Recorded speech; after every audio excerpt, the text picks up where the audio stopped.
Yes, everyone, you know what time it is. It's your boy Jack here, and it is a massive, massive game day, everybody. And we're going to be getting Sean Butler as well as David in here in just a moment. They're finishing over at We Are Tottenham TV. But pretty much, if you still have any hopes for the likes of top four, this game is going to still decide it for you. I mean, definitely still a possibility for the likes of Spurs. I think a lot of us have already given up at this stage, but this definitely is sort of the last hurrah. This is absolutely the last chance here, everybody. So let's strap in. Let's just get together on this one, and let's hopefully see maybe Spurs actually put in a performance this time around. Because really, it does feel like we've had countless opportunities to actually seal the games, and even unexpectedly so. But we've found a way to continue to undo ourselves in some type of fashion. And Newcastle, they're a team that just got humbled against the likes of Aston Villa. So they'll have a fan base that's going to really be cheering for them. They're probably, I would say, maybe the toughest ground maybe to go into this season. But I'm just a little bit curious as to what type of Newcastle team will show up after that 3-0 humbling by the likes of Villa. So will be interesting. And also what type of Spurs will show up, because recently, like I just said, the likes of Spurs really just haven't been showing up at all or in general. But everybody, hopefully you're keeping well. Hopefully you have something to maybe help you, whether it be maybe a nice couch to hide behind, whether it be, a coffee like me, right beside me. Maybe it's already, a time where the beer is already acceptable, maybe something to sort of, ease the pain or ease the nerves right now, everybody. But also maybe this watch along might help as well. But everybody, smash that like button, please. Hopefully you are all keeping well. John Forsyth saying, have to admit, it is very quiet at Spurs these days. Seem to have one song and one chant. Well, it's up to the away crowd and the away end to be making the noise today. And to my belief, John, or at least from what I've heard that the away end this season has done a spectacular job considering the circumstances and considering, kind of, let's be honest, the torrid football we've had to watch. Pick yourself up, Emily Don. We'll save that one for Shawnee. Don't you worry. Eddie Dubai is in the house. Big up, lads. Not sure why Stellini has put Sar at center, left-sided center back. Is that a typo? I don't really think. I think it is a typo. Actually, I do feel like it is maybe some sense of a 4-2-3-1, or maybe some sense of a 4-3-3 of some kind. But where I'm maybe a bit more inclined to think is that actually guys like maybe Perisic are probably playing a bit higher up, maybe in this game, and then also maybe players like Hoiberg, Skip, and Sar are going to kind of help out in maybe certain areas where maybe Perisic, right? Normally, if it was a conventional back four, probably are going to be asking, maybe too much of him defensively. But I'm thinking is that somebody like maybe a Papa Montessar who might be on that left hand side will sort of be stationed a bit over there to help him out. And then maybe it will still be someone like a Romero or an Eric Dyer is actually the more conventional center back. So on paper, it may look like maybe Sarr is playing as a left-sided center back, but I imagine he's actually more likely going to be stepping into midfield. I just think maybe on the defensive side of things, I imagine he's just going to be helping out the likes of Perisic, who, as we know, is going to probably struggle defensively, because I think he has the likes of Jacob Murphy, it looks like, maybe on his side, who maybe is an easier test, you could say, than other players. But at this moment in time, I think he's actually done quite well for the likes of Newcastle, and he's being picked quite consistently, maybe because he's a very hard worker, puts in a good cross. Just overall, I think just has been kind of just maybe a 7 out of 10, 6 out of 10 type of player for likes of Newcastle. But everybody, let me know your thoughts on this lineup, because I think with Sar, I'm not really convinced it's more like a center back. I'm maybe just convinced he's going to be playing that sort of extra midfield role, because we've been dominated in there countless times. Newcastle do absolutely overwhelm the midfield. They have Longstaff, Gamaresh. They have the likes of Joe Linton as well. And then there's another player that kind of pop in there that I feel like I'm missing out too, that they'll kind of, overwhelm us in there. So I imagine Papa Matsar is more kind of going to help out with the midfield battle, but then at the same time is maybe going to help us, kind of, or help out Perisic as well. Let's also maybe check if Longley is actually on the bench as well. Let me know in the chat, everybody, if Longley is on the bench, because if he isn't, then I think that could have been maybe a different option, for the likes of Spurs. Perhaps they could have gone for Longley as sort of maybe the left back, and if they wanted to convert to a back four. I am seeing Longley available on the bench, with Ben Davies making the bench as well. Are now Danjuma and Richarlison are sort of the attacking options that we can bring off. Mundell is also making the bench, which is nice to see. But we do have Ben Davies and Clement Longley, I guess, available on the bench. I imagine maybe they're not 100% in some capacity. Stellini isn't ever really that truthful when it comes to the injuries or the injury updates. So maybe it's just that they are sort of available, but they could be brought on if maybe things really were needed to be sort of kind of secured, or if maybe we had some type of lead of some kind and maybe we just need to lock things up a bit more defensively. I imagine they'll be brought off the bench. But I am curious as to where sort of Papa Matasar is going to be playing, like who he's going to be helping out. I feel like Hoiberg might be playing probably the deepest, and maybe they'll allow Skip maybe to get a bit further forward. I think it will be should be the other way around, where maybe Skip should be helping out sort of the center backs and allow Hoiberg to get further forward, because Hoiberg obviously has popped up with a few goals and assists. And if we are going to maybe allow maybe extra midfielders, one of them does need to, I think, get forward a bit more often. And I think Hoiberg is probably capable of that. And I think when he maybe is given that license, he seems to enjoy it. He likes those sort of kind of like surging runs from time to time. And it's a massive game this season. So let's hope he can turn around his own form, because in my belief, too, as a big Hoiberg defender, it's not really been, his best self of recent, at least in my opinion. I don't think he's been his best self. But big up Mark as well. Back four. Conte will not be happy. He's already abandoning the plan. Music is in the house. Why not have Sarr at left back? If it works, it's genius. Um, as a left back, like I said, I don't really know. I think he's barely played at all as a midfielder. It sort of feels like it's a bit silly to maybe ask him to play a position that he's already uncomfortable with. And like I said, he hasn't even gotten many minutes as it is, in the Premier League as a midfielder. So to throw him into an entirely different position does seem a bit bold, especially for a game like this. So what I imagine, like I said, is that he's maybe just going to be on the left hand side, but more as kind of, a player to really be helping out defensively, not as much playing some type of conventional role as like a left back or a left sided center back. But that's just me. David Clark says, in my 62 years of watching Spurs, apart from the Poch, apart from when Poch put Son at left wing back in that semifinal, I've never seen a complete joke of a decision of putting Sarr at left sided center back unless it's wrong and it's a back four. I guess everybody, we will find out in due time. We will be finding out in due time. Personally, for me, David, I am all for putting Sarr in the team. I'm all for him, helping out with the midfield and us trying to transition to a back four. But like you said, if he's playing some type of conventional left-sided center back role and he's just basically asked just to sit there and play as a center back, I think that's a complete joke of a decision. I completely agree. Wonder Boys in the house, say a little prayer. Come on, you Spurs. Hopefully everybody's feeling lucky today. Mia W says, I don't think Sarr is playing as a center back. What do you think? I kind of, agree, Mia. I think he's going to be helping out in the midfield. Proud to be a Geordie. Hopefully you hit the like button, my friend. Thanks for joining us. David Clark saying, Mia, if he's not and Poro is at right back, then that could be as disastrous. I mean, Poro's also as well, David. Let's be honest. He's struggled defensively. So for us to be, in a back four, we're going to need also some players to be helping out Poro, because I imagine with maybe a bit less help defensively for him, he could get targeted with the likes of I think it's Joe Linton on his side, and it might be I think so I think it's going to be Joe Linton. Thank God it's not St. Maximin, because if it was St. Maximin, I think you really would have to reconsider it. But maybe because it's Joe Linton, Pedro Porro has maybe a slightly better chance. But Joe Linton's in fine form this season. He's also a very powerful runner with the ball as well, whereas Pedro Porro, we know, isn't actually blessed with a ton of strength or anything. So will be an interesting matchup. What I would say, though, is Pedro Porro definitely has shown that he has the technical ability, I think, going forward. I think he gave the ball away a little too many times, but we still can see that he can play an absolute dime out of nowhere, especially over the top. He can really play some absolute peaches of balls. So I'm curious to see whether he can turn his form around. And, he restored, I believe, the Instagram and the Twitter and whatnot. So,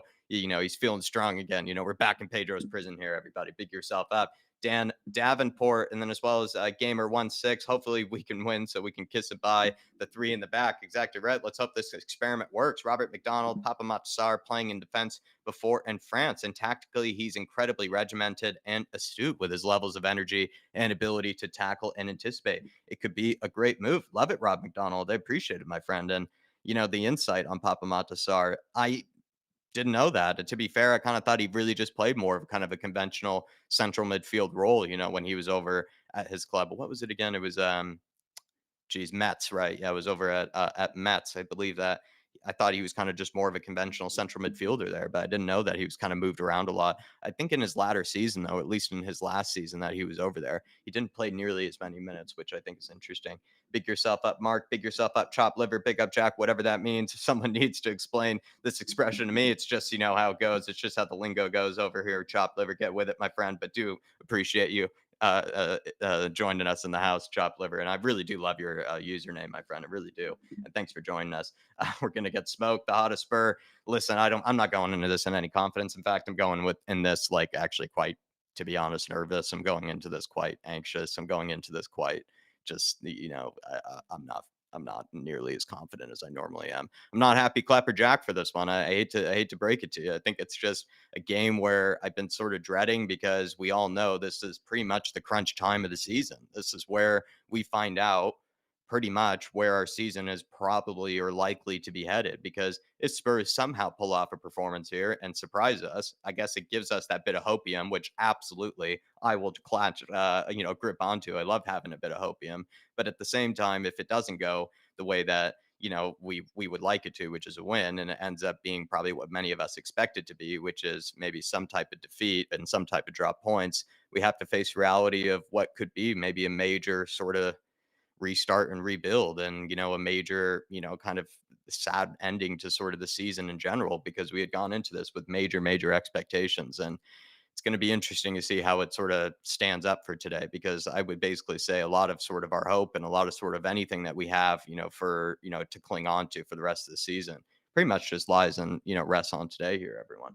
Pick yourself up, though, the hottest spur. Keith Edwards, Poro needs time to settle. He is a good player. I have full faith in Pedro. I'm one of his many prisoners. Keith Edwards, I have full faith in the man. Pick yourself up. Derek Hutchinson says, big up, Jack. Come on, you Spurs. Pick yourself up, my friend. Roy McAvoy, need more from Kulu this game. It's been interesting that he's picked. I kind of was vouching for the likes of a Richarlison or a Danjuma to come into this one. Thought maybe they could be kind of given a chance, considering Kulusevski. I think he's been doing all the right things. He's just, in my belief at least, I just don't think he's kind of putting that final punch in, that final sort of effort, that final finish. He's lacking that sort of, that cutting edge at, the final moment. He's doing all the right things beforehand.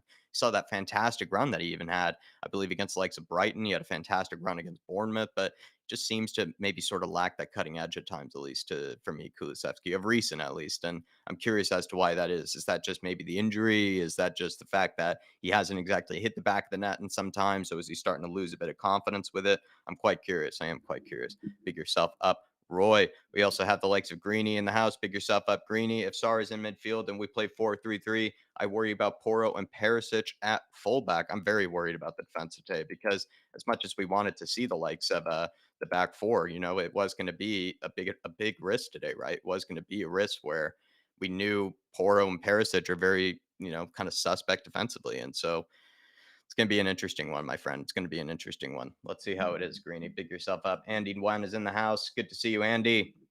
We also have Rudy too. I think Contalini is trying to confuse everyone with the lineup. If so, he is succeeding. I'm trying to my best to explain it at this stage. Jack, where did you get that? SARS playing left side center back will be 4-3-3. I grabbed it off the likes of Google, Mark. I grabbed it off the likes of Google just right away. The moment that the lineups came out I think an hour before the match, they kind of put them up on Google and they give you a big screenshot of kind of the whole lineup from Newcastle to Spurs. And that's what I was able to pick up, my friend. That's what I was able to pick up. Pick yourself up, though, my friend. We also have the likes of Dave Janola in the house. Good to see you, Dave. Just going to check on something, make sure I sent Dave and Sean the link and everything.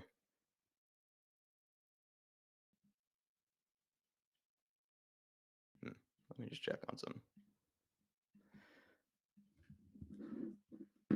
Anyway, off to watch this mess. Yeah, I'm going to be behind that couch for this one, Roy. I'm going to be behind the couch for this one.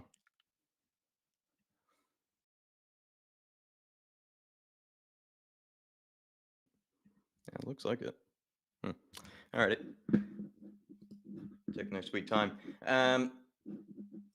Derek Hutchinson, we were likely to win this one. Derek, where are you getting the hopium, my friend? Where are you getting the hope from, my friend?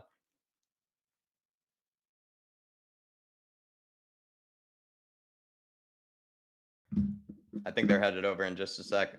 Big up Mia. Red card for Jack. For what? Dave Janola, what do you think the score will be today, Jack? I can never predict Spurs to lose, but I have no hope in Spurs winning this one, Dave. For me, I'm going to say if Spurs do pull out a result of some kind, I could see it being a 2-1. I could see it being a 2-1. I don't see it being the highest scoring of games in this one. Big up, absolute bore. Hope we change it for the good today. Uh,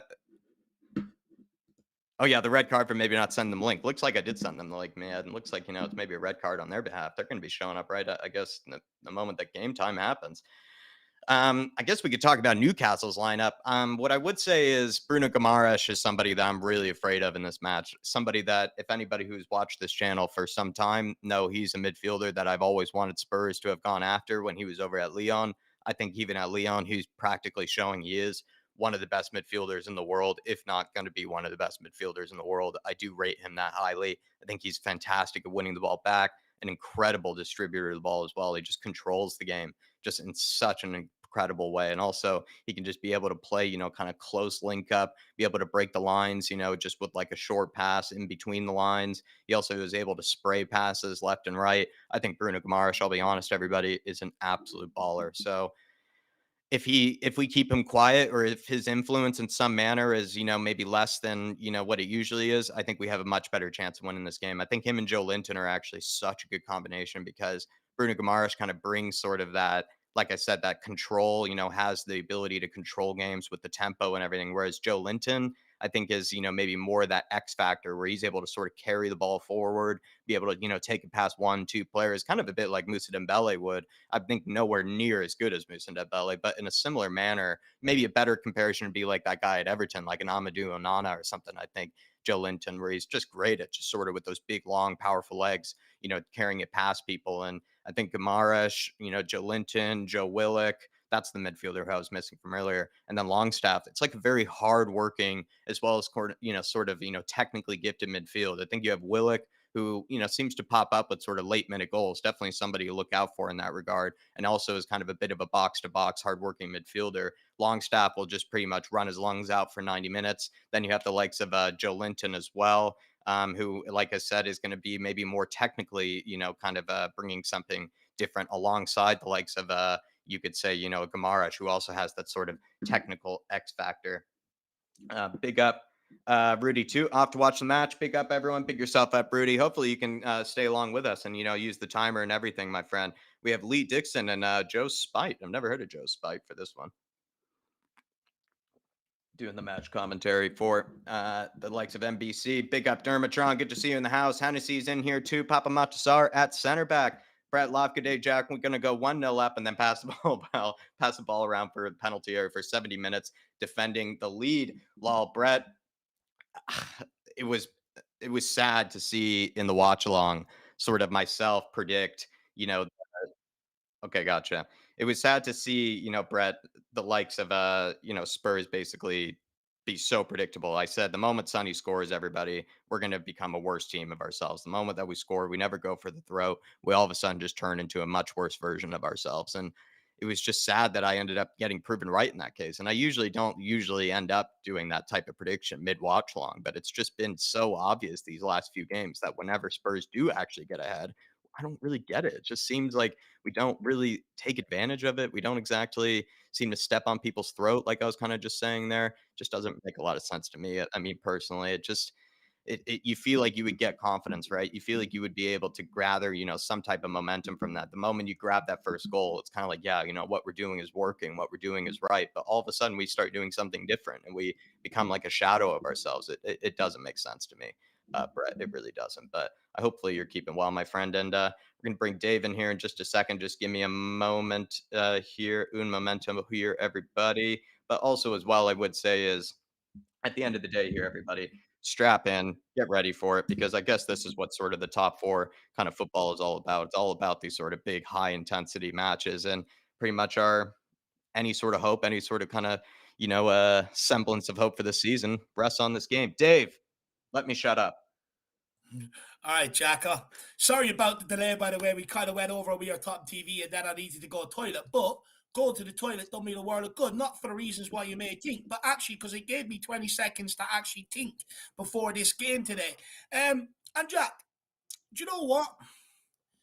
Fresh ideas sort of gives me a bit of a renewed optimism, or a bit more excitement going into this game, because all week I've been dreading this game, right? Because as a Tottenham fan, I believe we should always have something to play for come the end of every season. And this game is really last chance in the saloon. And when I looked at the form and the environment surrounding Tottenham, I really didn't see anything happening. The only one thing I did say is where maybe we could change it is if Stellini changed up the formation and some ideas in the team, and he's certainly done that today. So for me, I'm going into this game. Let's see what can happen. I think it's exciting to see us playing a back four. We haven't seen that in well over a year. You've got Papa Matasar in there. I think he'll add something different in midfield. Let's see what happens.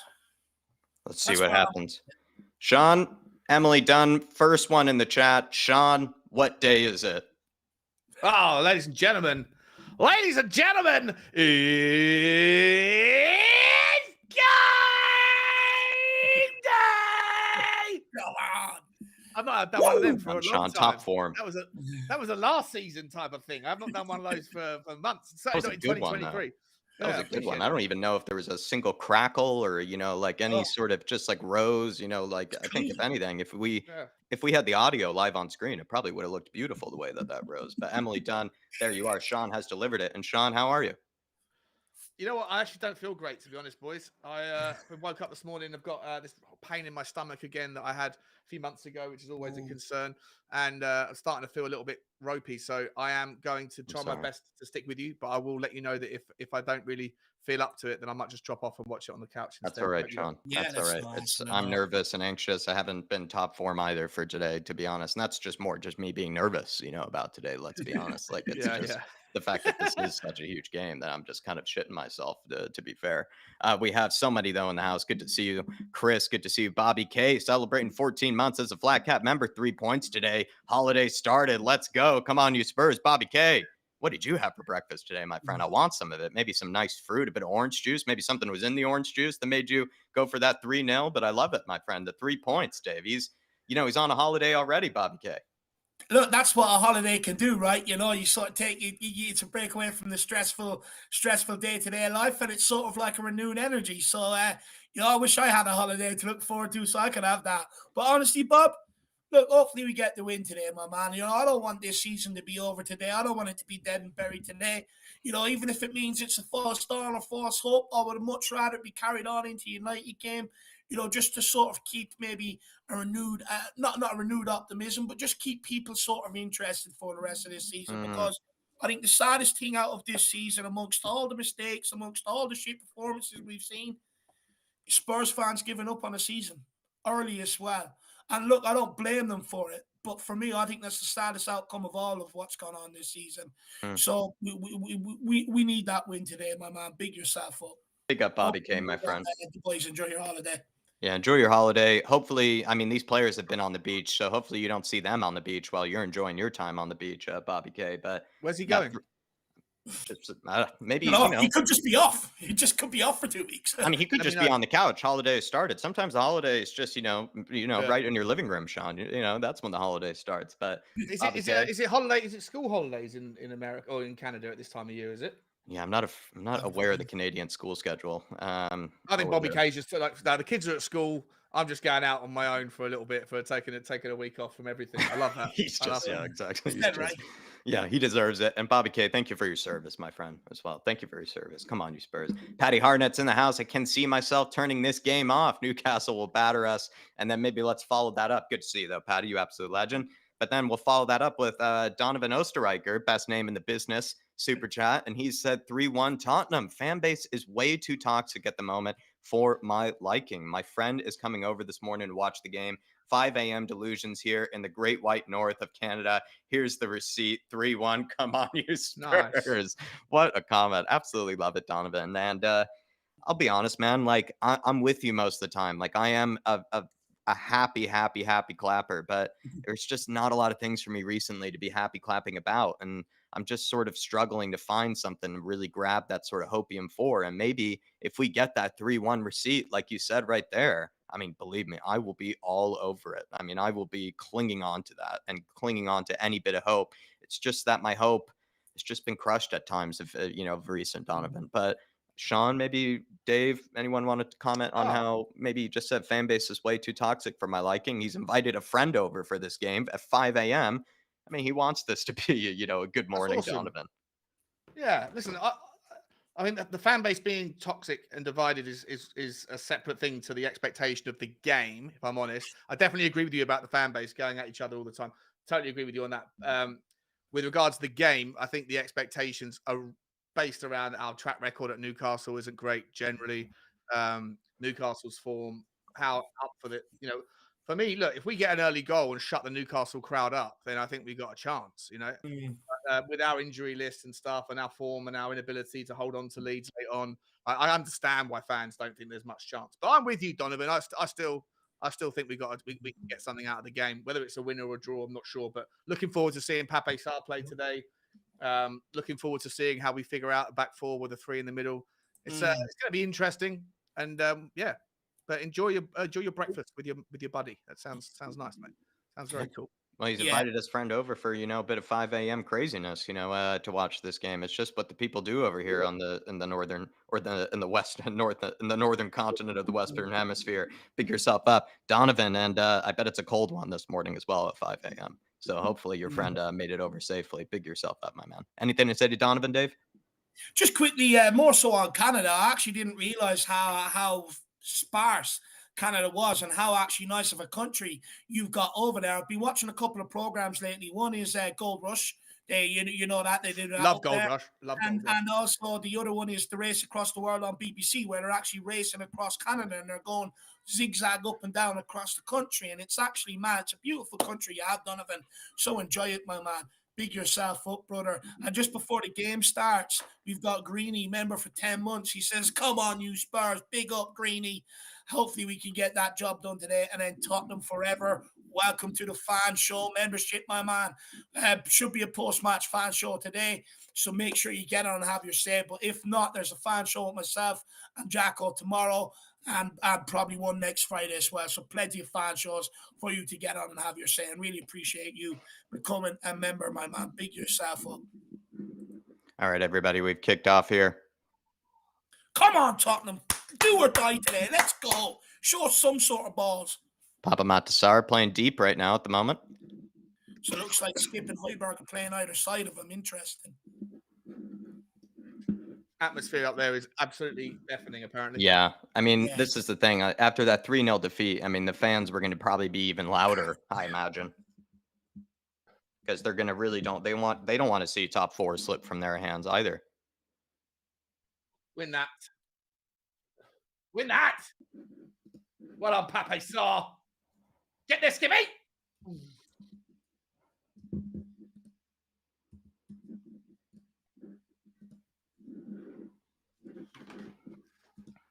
Oh, no. No, Joe Linton here. Joe Linton. No. No. Save. Fuck. Oh my God. Jacob Murphy within minutes. Sake. Already 1-0 down. Fed up with this shit. Jesus Christ. Fucking useless at the back. We are so bad. What a embarrassing We are start. so bad at It's a joke. Can't even go and grab a can of Diet Coke and we fucking concede. It's a joke. Dear, Man. oh dear, oh dear. 1 minute and 3 seconds and we're 1-0 down. Why do we? Why? Why was the defense there? You're just letting him run. Just make a stab. I was saying on We Are Tom TV, the first 10 minutes there'll be teething problems and it's about not conceding. 1 minute in and we go and do it. It's a simple ball out to Joe. What's Romero doing here? Pedro Porro and Romero. Oh my God. Lord. And only Skip. The whole You're all team. just Romero gets done here. Oh, pathetic. Pedro Porro Romero don't know what to do between them. They That's both fucking get done there. They both get done there. 4 people. Again, it's straight down the middle at you, Hugo Reese. Could he have done better there as well? It's not when I suppose close enough, but Jesus Christ. Who's following him in as well? Murphy. Sorry. Shitbag barely ever scores. Oh, my good God. Can't even grab a can of Coke from the fridge and we're conceding. It's a joke. Win that. 1 minute. 1 fucking minute. Gip on the ball. He has no idea what to do with it.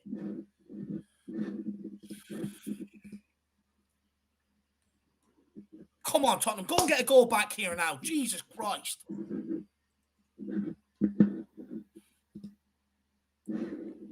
Imagine those 3,000 Tottenham fans that have got up at the crack of dawn this morning on the train. Oh, you'd be fuming. It's like a 7-hour journey on the train, isn't it? 6 hours or something silly. It's just a joke, man. Sick of it. I am sick of this. You know, every chance they have an opportunity to take something, and they just do their best to make it harder and harder and harder. Dan Coy's member for 14 months. Really? Really? Spursy are, as always. I mean, it's just a joke, Dan. It's just a joke. I'm bloody fed up with it. It's just shocking. You know, look, I knew there'd be teething problems. I was saying this in the pre-match build-up. You know, but just keep it tight for 10 minutes till they iron out them teething problems with going switching to the back four. Just do that. Newcastle on the attack. Oh, they're doing it again! Oh, no. Please don't. Oh, too easy. Jesus Christ. What are you doing? They are walking through us. They are walking through us going forward. Romero, you're supposed to be our best defender. You're walking through us. Fuck's sake.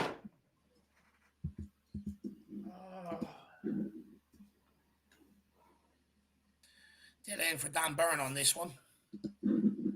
Set piece corner, they win it. Joelinton picks it back up. Joelinton looks to take on Kulu. Can he get the better of him? He puts in a cross. Cleared away. What is that, Romero? You just Shit clear by Romero. Yeah, he's rattled, Sean. He's fucking rattled. Sorry. Sar on the ball. Oh, Heavy. Jesus Too heavy. Christ. It's embarrassing. Oh, there's not even a challenge. It's just go back to a back three. It's even worse than a back four. And ball. Trippier.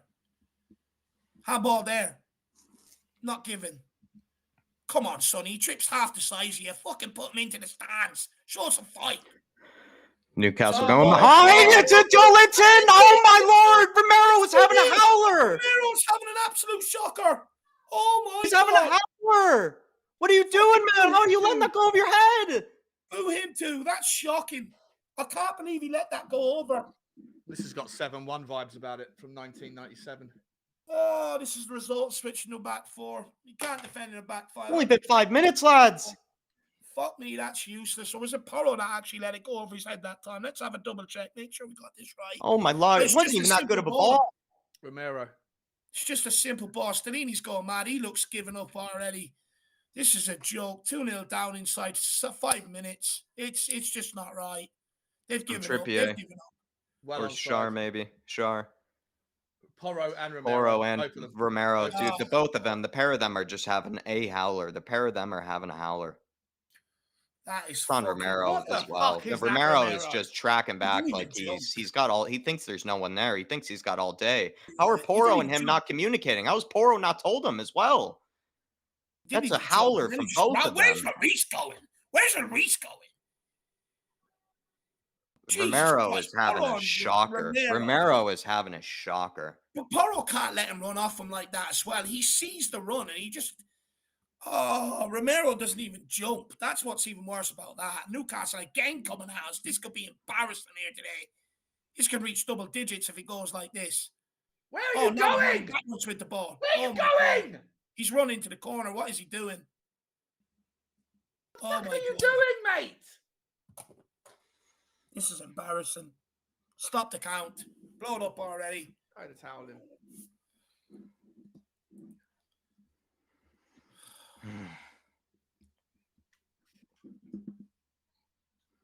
Fucking This is scoreboard is having a howler as well. Fucking disaster. Bunch of babies, you know. You want one last chance to do something after being given so much this season, and they start like this. Fucking scoreboard is melting on me. Oh no. Get the fucking ball! It's been 92% to Newcastle. Get the ball! We haven't touched it. And every time we do, we just pass it straight back to them. Here we go. Skip into Harry Kane. Harry Kane out to Kulu. Oh, that's it. Just play it back. Slow the whole fucking move down. We are clueless. Mero. Kane. Into Kane Into onto Kulu. Kulu. Who's there to help? Make space for him.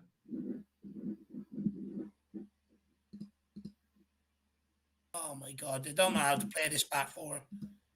They don't know how to play this system. You can see it. They haven't a clue how to play it. They don't know where to pass it. Oh no! Oh no! Fuck off! Asshole.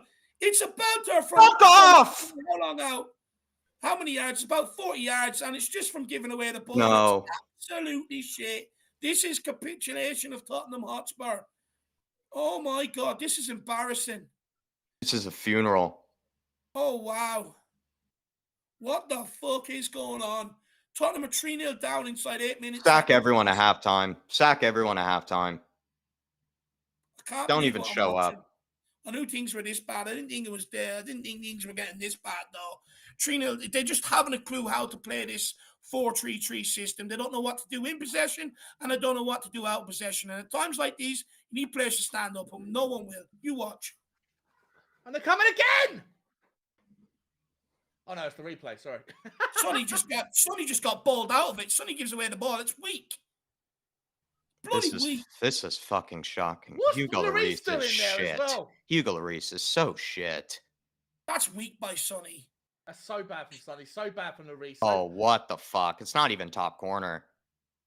It's like head height. He hasn't even moved. He's rooted to the ball. Fucking concrete boots. Sick of it. Bloody sick of this shit. Bad enough, man. How do we not have the ball? We've just kicked off. And we give it back to them again. Offside this time.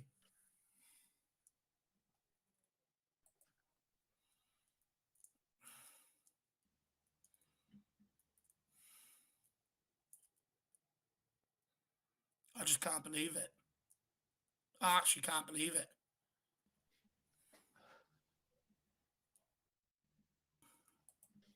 What is the point of giving any one of these any of our support? This shit. Fucking booed last week to try and get them to ramp it up, and this is the shit we get from it. Ball over the top. Sonny can't get on the end of it.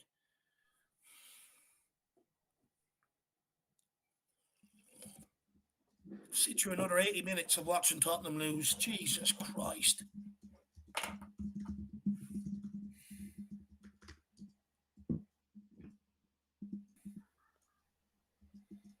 Here to go again. They reckon it's been 42% Tottenham possession. Ain't no Nowhere chance we've near had 42%. We can't keep the ball. Look at this. We just can't keep it. Oh my Oh God. no. What are you doing? No one has a clue how to play this system. Not one of them. Not one. In the ball, they don't know where to pass it to, who's supposed to be running where.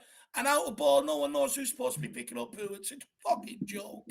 The bottom dude with a super There chat. goes the argument of Tottenham switching to a back four anyway, you know. Well, there you go, Dave. The bottom dude with super chat saying we're the back four merchants. That's what he says here. With the super chat. There goes that argument. The back four, we just can't do it with these We just can't guys. defend with anything. We just can't defend No. in general. We could play with a back nine and we won't be able to keep a goal out. There goes that argument. Maybe we'll try a back seven. Yeah, we should try a hybrid back seven next match, see if we'll be able to keep any goals out before halftime. Give the bus driver a job, get him to park it on the goal line, because this is a joke. Can't play a back four. The rumours were that the players were getting incredibly bored of the same repetitive training, just doing the same drills over and over again. They never tried anything different. You know? Trying it now. No, I know, but you're supposed to fucking practice it on the training ground. You're supposed to be able to be dynamic. Other teams can pivot from one formation to another when needs must, because they must spend some time on the training ground allocating drills towards it. No, I get that.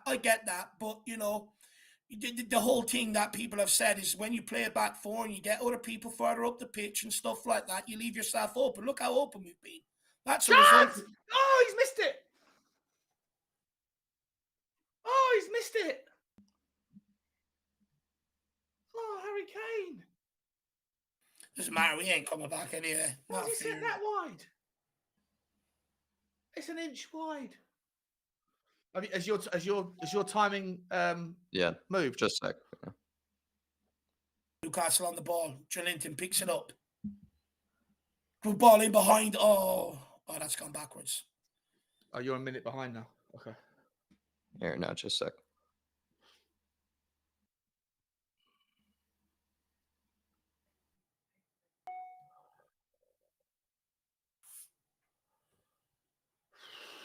Get there! Just end this day.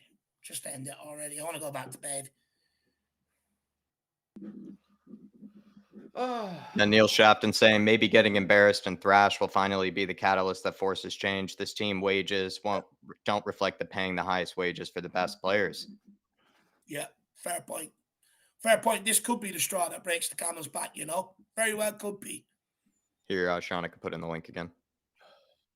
Harry Kane on the ball. What can he do? Kulusevski's there, but he's got no skippies, and he doesn't know what to do with the fucking ball. It's every week.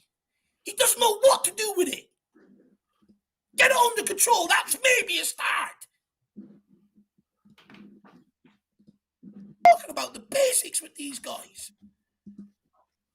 Oh my God, we're fouling all around us now as well. Where was that in the first few minutes? You might not be 3-0 down, you stupid twats.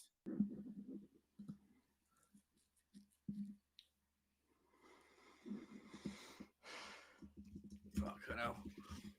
Would you take a 3-0 defeat right now? You walk away from the game. I kind of just want us to forfeit it already. This is just art. I mean, 3 goals inside 12 minutes. 8 That's minutes. absurd. That's worse than this is worse than the Man United Brentford match. No one knows where they're supposed to be. No one, the players haven't a clue what's going on. Oh, get lost, ref. Can't believe Harry Kane missed that chance.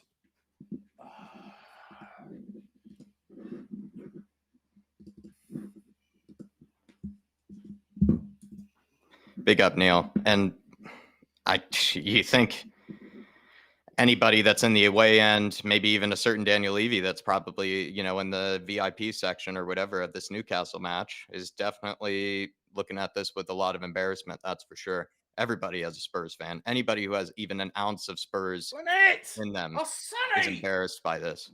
And they should know that this is absolutely the funeral and there's just nothing more obvious with the problems. I even tweeted just the other day, Neil Shapton, we conceded 3 goals at home to Bournemouth. That should already tell you where our problems are. Now that we've conceded 3 goals inside 12 minutes to Newcastle in the biggest game of the season, it just couldn't be, again, more obvious where our problem lies. I hope this summer, I know we need James Maddison and players like that, but I really do hope that they just focus entirely and solely first on that defense and goalkeeper.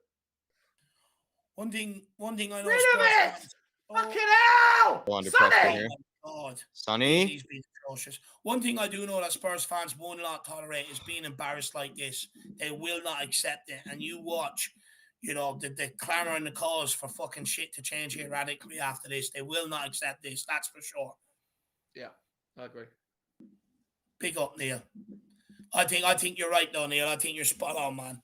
Although it's hard to go through. It's fucking upsetting. What have we come to? Is this what it's all come to?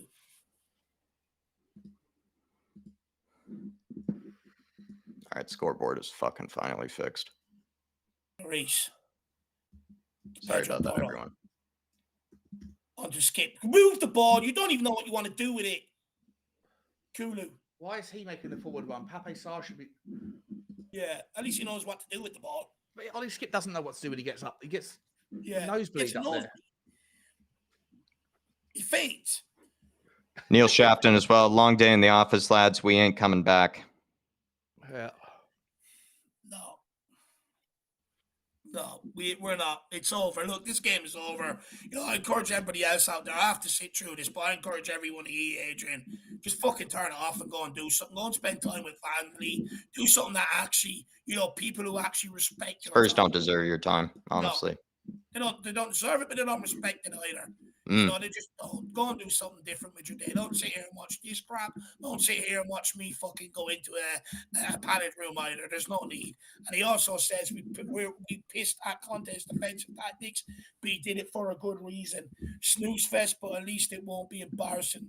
So much for Conte out. And look, Adrian, this is what I tried to highlight with the back five. You know, there's a reason why we do it, and there's a reason why we don't switch to a back four. And this today is exactly it. Although I take Sean's point, if they worked in it and worked on it, it wouldn't, you know, maybe it wouldn't Oh be no. as Oh bad. no. Oh no. Oh no. This is wow. This is just sad. This is just fucking sad. This is just sad. This is a training match. This is a training match for them. This is like they're playing against under 18s. Our under 17s team would have played better than this. This could be 7-8-0 before halftime, because they ain't going to stop. These lads matter. No, just give up. Just walk off. Jesus, it's embarrassing. Honestly, it's just forfeit. Just forfeit it. They've thrown in the towel. They've given up on us, you know.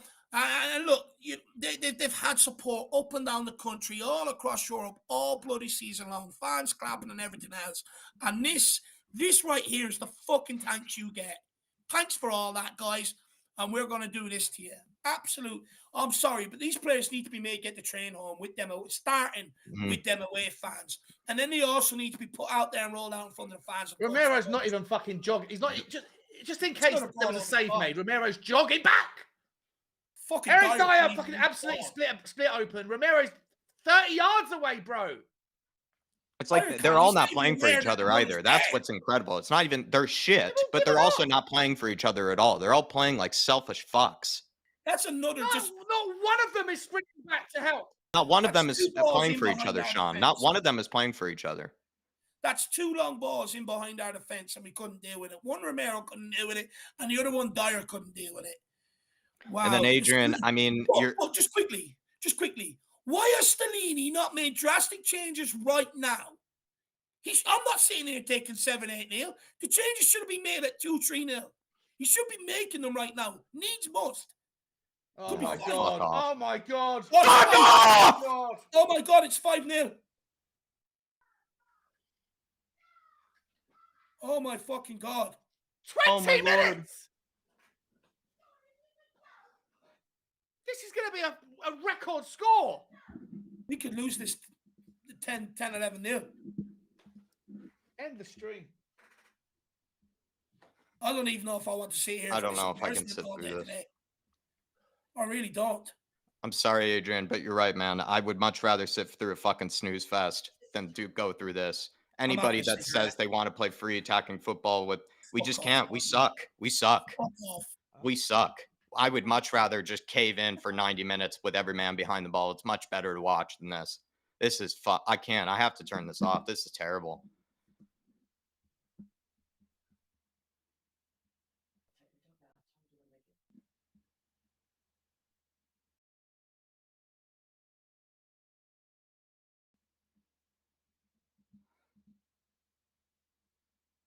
They've shredded us down that left-hand side. Absolutely ripped us apart. No one shredded us down both sides, mate. It's fucking embarrassing. Both sides, but just on this goal, they shredded us down the left-hand side. No one knows what they're doing in this formation. I don't know why Stellini's just sitting there. Put Tanganga on now. You have to like it's damage limitation now. Yeah, and that's bad. It's damage limitation at 2-0. To be honest, like if we stick like this, we're going to lose this game 10-0. And they got the ball again. As soon as they stop showing the replay and go back to the live game, we kick the ball off and they've got it again. Sorry, Sean. There was a super chat a while back ago saying, "Sean, tell me you're Levy out now." He said, "What?" Anthony THFC threw in a super chat saying, "John, tell me you're Levy out now." Mate, I'm not part of Levy out because it's based on historical resentment. But I've said a million times that the ownership have taken us as far as they can. if you watch my channel, you'll be very, very aware of my stance on our owners, and it's not the way that people represent me as being. So leave it out, bro. Good answer. Look, today is not the time for fans to get on each other's back. Fans are the fucking solution to this problem. Please, let's not tear each other apart on we a day need like fucking this. unity. What we need right now is unity. Oh no. Oh no, his solution is bringing on Sanchez. Oh my god.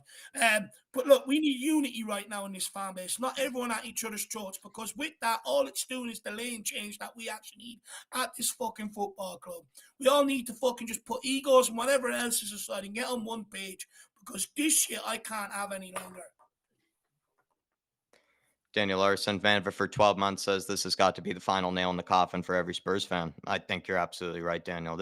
I thought we've gone through many funerals, but this might be the penultimate, the one that really takes the fucking cake of all the funerals. This is the one.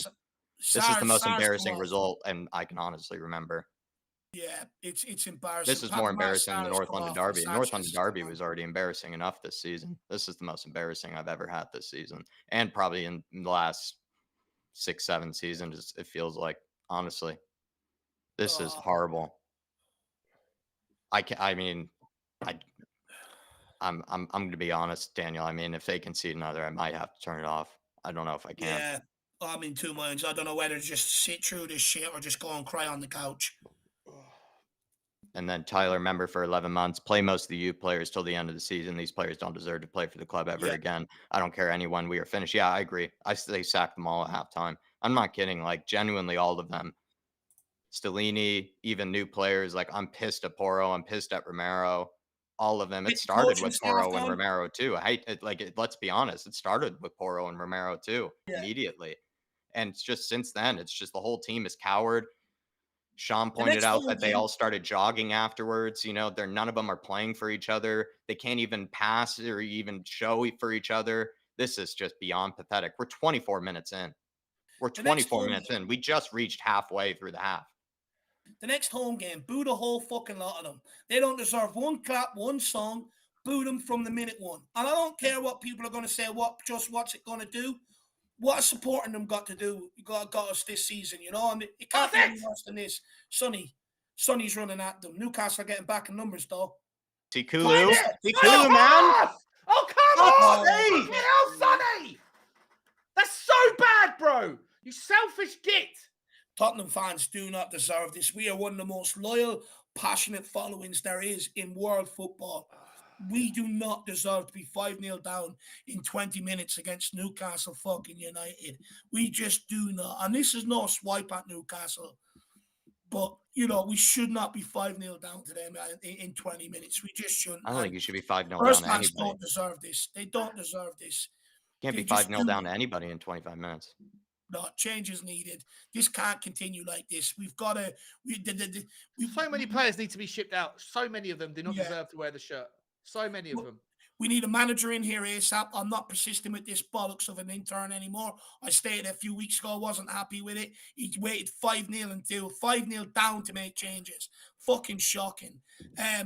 Mason, I'm not convinced.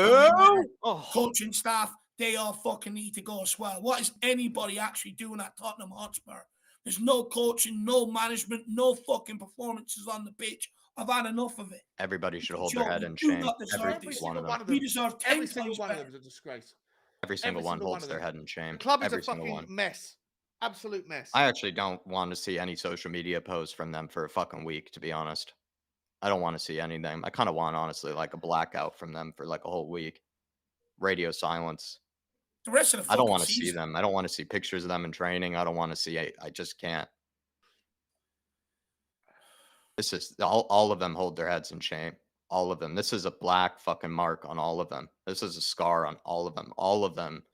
Every single one of them. Even if, like I said, I'm a huge supporter of Romero and everything, but this is a black fucking mark on him for me. Oh, look, he could have stood up and be counted today amongst the shit, and he chose not to. No, and he chose not to, and he cowered away like the rest of them. They all hold their heads in fucking shame. They're brought in to change the shit, and they fucking get down knee deep in it. You know, they can take us just as much as the Paulson. Especially him, of all people. World Cup winner as well. This is pathetic. I mean, all of them are fucking pathetic. They're all showing that they're cowards. Neil Shafton saying this is the style of football Levy promised, except it's Newcastle playing it. Stand down, Levy. Their wages are probably half of Spurs.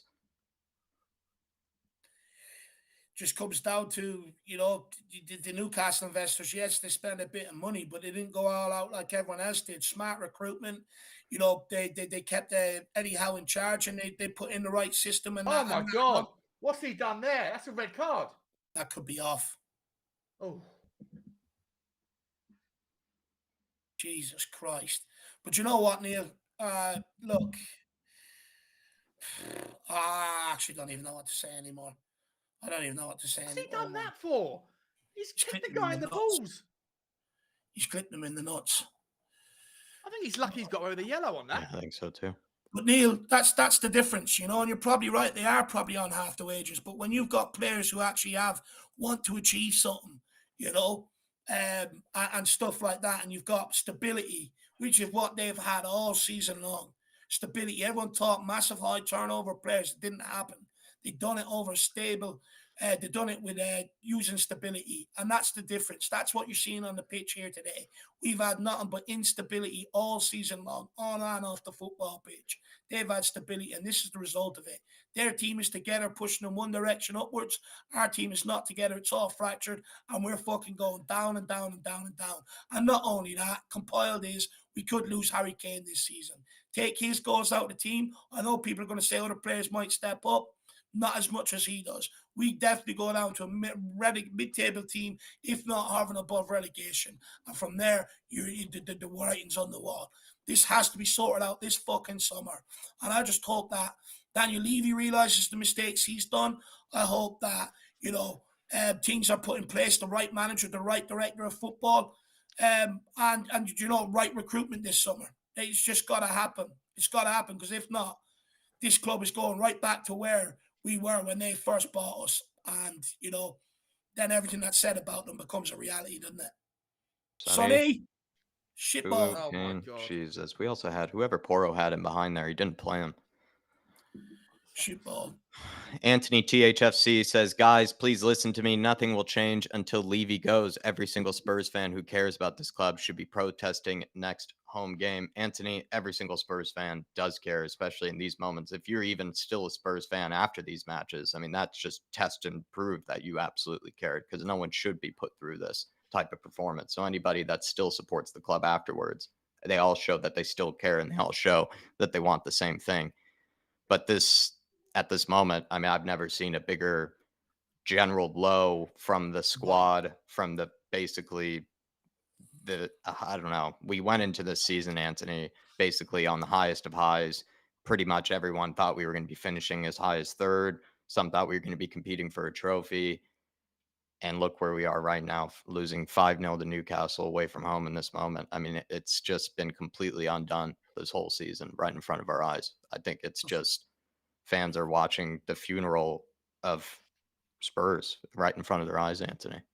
I'll be honest, I feel like I'm in the middle of a dream and someone's going to wake me up any minute. It's that bad. But you know what, Anthony? Jesus Christ. Like, the thing is, I think most Spurs fans do want to sort of air their opinions and get out in numbers and stuff like that. But you've got so many different factions fighting for change. And, the reality is, until everyone sort of comes together, or there's one message that everybody from all sides can get on, I don't think it's going to happen. So, in order for it to happen, there has to be something that can unite the Spurs fan base to get behind whatever message it is to affect the change we need.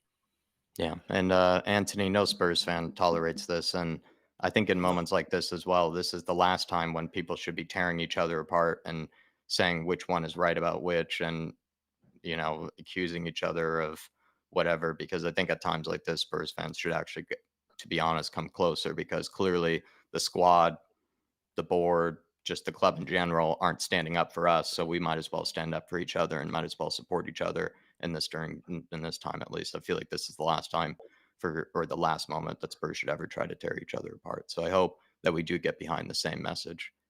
Fans are the solution. They're not the problem. They're the solution. Well said, Dave. Well said. Dara says, rock bottom, only way is up, change is needed. this is rock bottom. This is rock bottom, man. And look, the warning signs are there. You know, they're there, been there all season long. They've been there for the last 3 or 4 years, to be honest with you. You know, and this is the culmination of all the bad decisions that have been made at this football club over the last 4 years. Something's got to change. Something has to change. But, you know, we just need people to come together. I think, look, this result, as bad as it is and hard as it is to take, it might just sort of unite the fan base in wanting change all across the board. So let's Don't worry, guys. I've got Man United next and then Liverpool after that. There's a bit of clarity in rock bottom, Dara, knowing that basically when you're on rock bottom, there's only really one way up. Oh, ref! I'm just giving up on this. There's only one way up. I mean, it could get worse, but I mean, it's just so obviously shit for everybody to see. It's just no debate, I think, anymore, Dara. So it is actually quite now easy for Spurs fans to be quite obvious to know what needs to change and how Spurs can honestly get back on the road that we just fell off from. And to be fair too, Dara, what I would say is, like, when you are at the sort of lowest of lows, like I said, it's just sort of more obvious for everyone where the change is needed. That's a shocking challenge. And look, you know, when you look at this as well, you know, look, we need midfielders this summer. I'm sorry, but Skip's not good enough. He's nowhere near it, on or off the ball. He needs another loan spell, in my opinion. He's just not cut out for what we Skip's not good enough. Højbjerg's not good enough. Dyer's not good enough. Sanchez ain't good I don't even enough. know if I can judge any of them after today. I think they're all so shit that I can't even talk about their futures or anything. Like, I hate them all so much after today. Like, I've got to be honest, I'm starting to even quite. I said it last week when we had a bit of a debate. Like, I can't on the make a show. rational judgment of them. I hate them so much right now at this moment in time. Like, I'm unconvinced by Romero. I said, you know, I think he's overrated, and the last couple of performances from him have been disaster. You know, our injuries preclude us from having any balance to our back. You've got Perisic playing left back. He should never be playing in a football team anyway. At this, that has any defensive responsibilities. Not a left back. Right back in Porro that clearly can't defend. Well, speaking of shambles. Speaking of not defending, the bottom Duda says, why would any manager who prefers to play back four want to come to Spurs now? It cannot be worse than this. 120 million for the back line, and Porro needs to come off from the bench. I think the bottom Duda... I wouldn't be surprised to see Porro get put out on loan. You know? The bottom Duda, what I would say too is, like, when Dave and I were previewing Nagelsmann, like, Nagelsmann needs, like, some of the highest technical quality center backs, like, for his system to work as well. And so it just makes you think, like, if these guys can't even do the basics of basics. And so if he's going to demand, like, the highest quality, and so it just shows pretty much almost any guy that comes in here that wants to play a sort of attractive brand of football is likely going to need incredible center backs. And he's going to be starting from scratch pretty much at this stage. Like, it just feels like there's nothing at all to work with. And let's be honest too, he needs squad of good center backs. He can't just have two good center backs. He needs players that he can bring off from the bench, because who knows, with an injury as well, you have Jesus Christ, Romero, man. And then you have a Sanchez and a Dyer, etc., and that can come off the bench that we all know are still the problem. And honestly, bottom dude, I'm worried for any manager, because it's hard for them to really probably instill any type of system with how shocking this defense is. With how shocking this defense is, and the goalkeeper as well, of course. Yeah. Like, if Nagelsmann comes in, he needs to sit down with Daniel Levy and say, if I'm going to sign, you have to absolutely guarantee me that you're going to drop 180 million quid in the summer, and the priorities have to be two centre backs and a goalkeeper. It's the prices. Sean, the number for me is hard to make, but it's just more, like I said, I think 3 center backs is a must this summer. I think he needs 3, and he also needs to get rid of a lot of center backs this summer too. Like, Nagelsmann should say, I need you to get rid of X, X, and X, so that we can bring in X, X, and X. And because right now we also have a plethora of center backs that just aren't good enough. Like, we have like 3 sitting on the bench right now. Not good enough. Clement Longley, Davies, and Tanganga. Sanchez was brought off the bench as well. If Tottenham actually do finalise that, like 4 center backs we can get rid of. Look, any manager to come in here, they need new defenders, a new goalkeeper. They probably need something different in midfield. If they want to play 4 at the back, we need to now go and sign fullbacks. Oh, the list just fucking grows and grows and grows. I'm sick of it. I've had enough of this football club this season. But Nagelsmann can play in a back with a back three as well, right? But Spurs fans didn't want a back three, Sean. No, we you just know, didn't, they moaned want about to it all season long. No one liked it was the defensive the defensiveness with the back three. You can play back three and not have that sort of horribly defensive football all the We've time. tried to play on the front I would foot take the defensive football today. right now. We can't do it. We cannot play that attractive football without these signings. We can't. Yeah, of course. Yeah, of course. What I'm saying, everything depends on the signings, 100%. Yeah. It's just I would take actually us sitting behind the ball for 90 minutes for the rest of the season. I really would instead of this. I really would.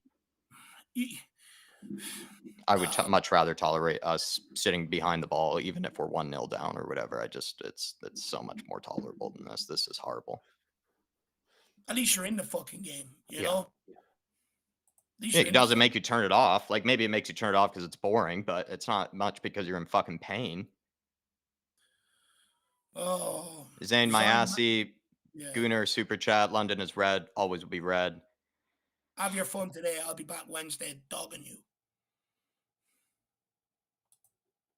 Simple. I can't wait for them to bottle the league.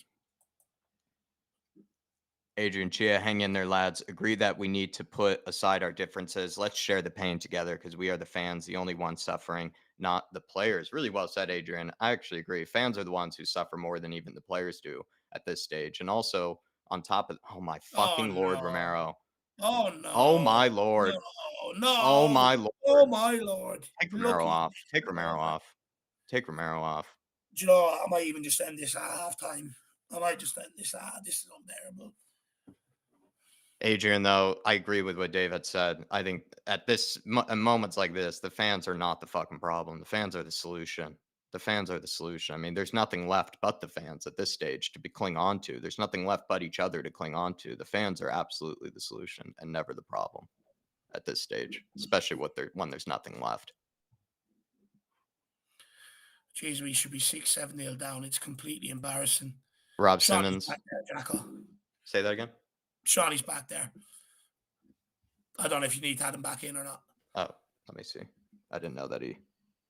No, Adrian Chia says, I'll have to wait for 1 second. Adrian Chia says, hang in there, lads. Agree that we need. That was the one, I just read. Oh, okay. Rob Simmons, if only Poch was available. Who's that for a back pass? Jesus Christ. I mean, I'd take any manager at this stage, Rob. That's where I think we found ourselves, was that it was just a huge mistake not to bring in anybody that could have been available during that time period of when we had that international break. Somebody should have been brought in, and we're paying the price for it. Oh. Do you know what? Doesn't give these players an excuse, though, either, but no. It doesn't give these players an excuse, Rob, but I mean, we should have brought in anybody. At this stage, like, we would be playing so much better if even we had a company. If we had, we could have Michael Carrick in here and we'd be playing, I think, a much better football. It's just there needed to be somebody brought in. No. Fuck me. It's a training expedition for them. It's a training expedition. They're all going for their own fucking comp reels against us. What is that from Porro? Fucking hell. Oh, and Kulusevski says he's like a Scottish. Porro and Kulusevski there are just an absolute fucking disgrace. The right-hand side is just been torn apart. Through. The old lad is saying that Porro looks like a Scottish second division player today. You're absolutely spot on. Spot on. He's atrocious today. But Rob, the thing is, Poch was there to come in after Conte. We didn't make that move. Sums it up, really. Sums it up. We should have gone after one of the vacant managers, an Enrique, a Nagelsmann, or a Poch. One of the guys that was without a job, we should have pushed as hard as possible. I mean, I know they probably didn't. I know everybody says, why would they come here? I kind of agree. But we're paying the price even harder for not swallowing our pride and trying to do it at all costs. Yeah. If they all weren't going to come no matter what, I guess fair play. But I just think then I don't know. It's just a funeral. And I guess whatever manager comes in is going to be inheriting a funeral. Oh, Jesus. They're gonna grab a 6 before halftime. You can see it. They're getting closer to it. No team has ever. Oh, here it is. Oh! No team in the Premier League history has ever conceded 6 goals in the first half of football. Well, we're about to. I can tell you that now. They're just banging on the door. Be lucky if we get away with it. Very, very lucky. My God. It's just Pedro embarrassing. Porro and Romero are... I've never seen... They look... This is the worst game Romero's ever had, obviously. Sporting pulled our pants down with Porro. I know he's not supposed to be a right back. I get it. But, like... It highlights the major difference, doesn't it? A lot of people say, if you can play right back, you should be able to play right wing back, or vice versa. Well, everybody slammed Emerson for only being able to defend. I would much rather have a guy that could defend right now.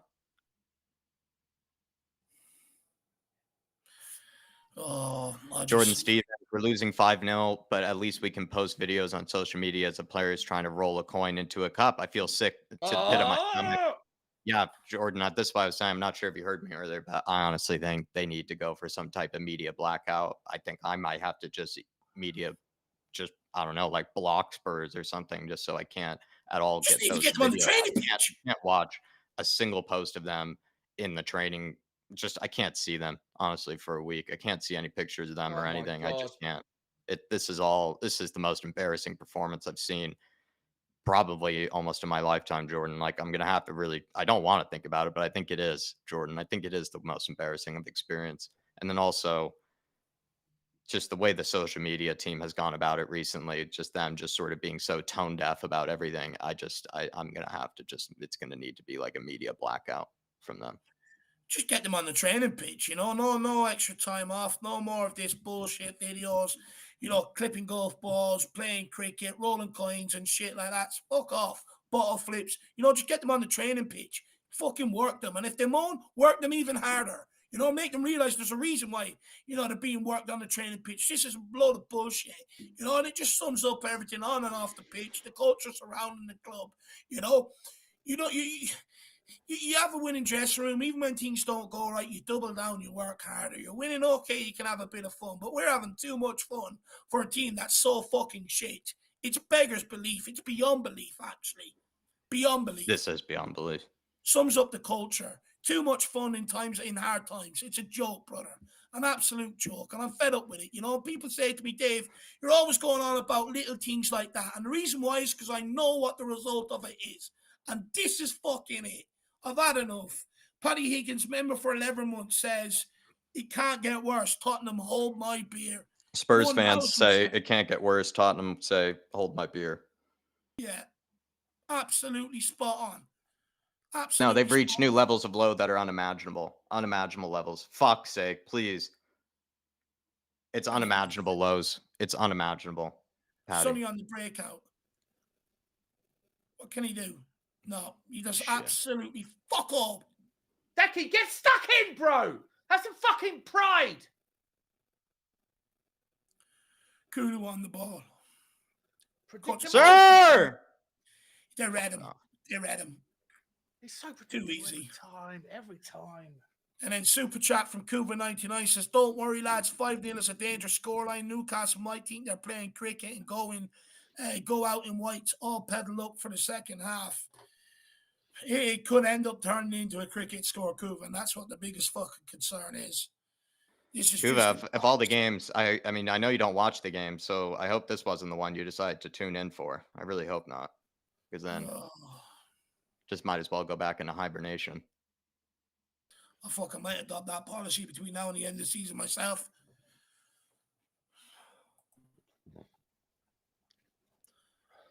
Honestly, Kuva as well, I feel like Newcastle, they must think they're playing against their under-18 side or something. Honestly, I feel like their own under-18s would put up a better fight than this squad has.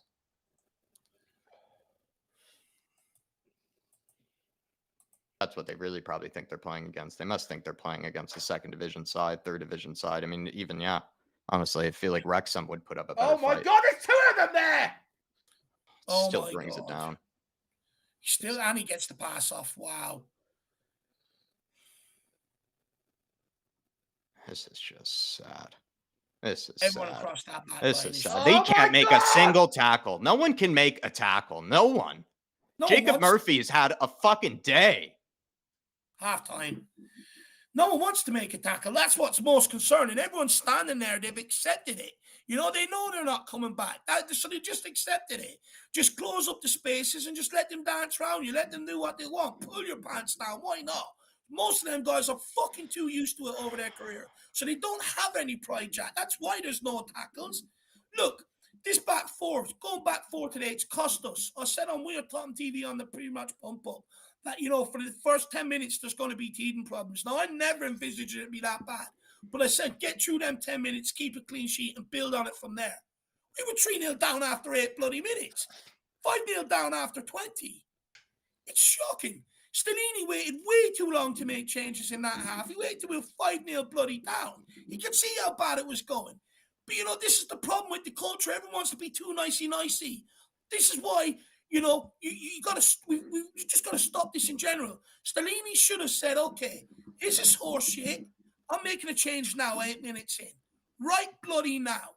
You waited too long, but these players, man, they've caved, they've given up, they've given in. You don't expect to see more of this between now and the end of the season. They're on holidays. One last chance to fight for something, and they bloody go and blow it again. You know, they should all get their wages taken off them for this week, all the bonuses. They should be refunding them fans who made that trip up through all the shit that they've had to see. And they just do not give a shit. Nobody out there who actually cares about this club can give a shit. Everybody who cares about this club is sitting at home supporting it or sitting in the fucking stands. I've had enough. I agree with what someone said before. The only people that really are suffering at this moment in time ultimately are the fans.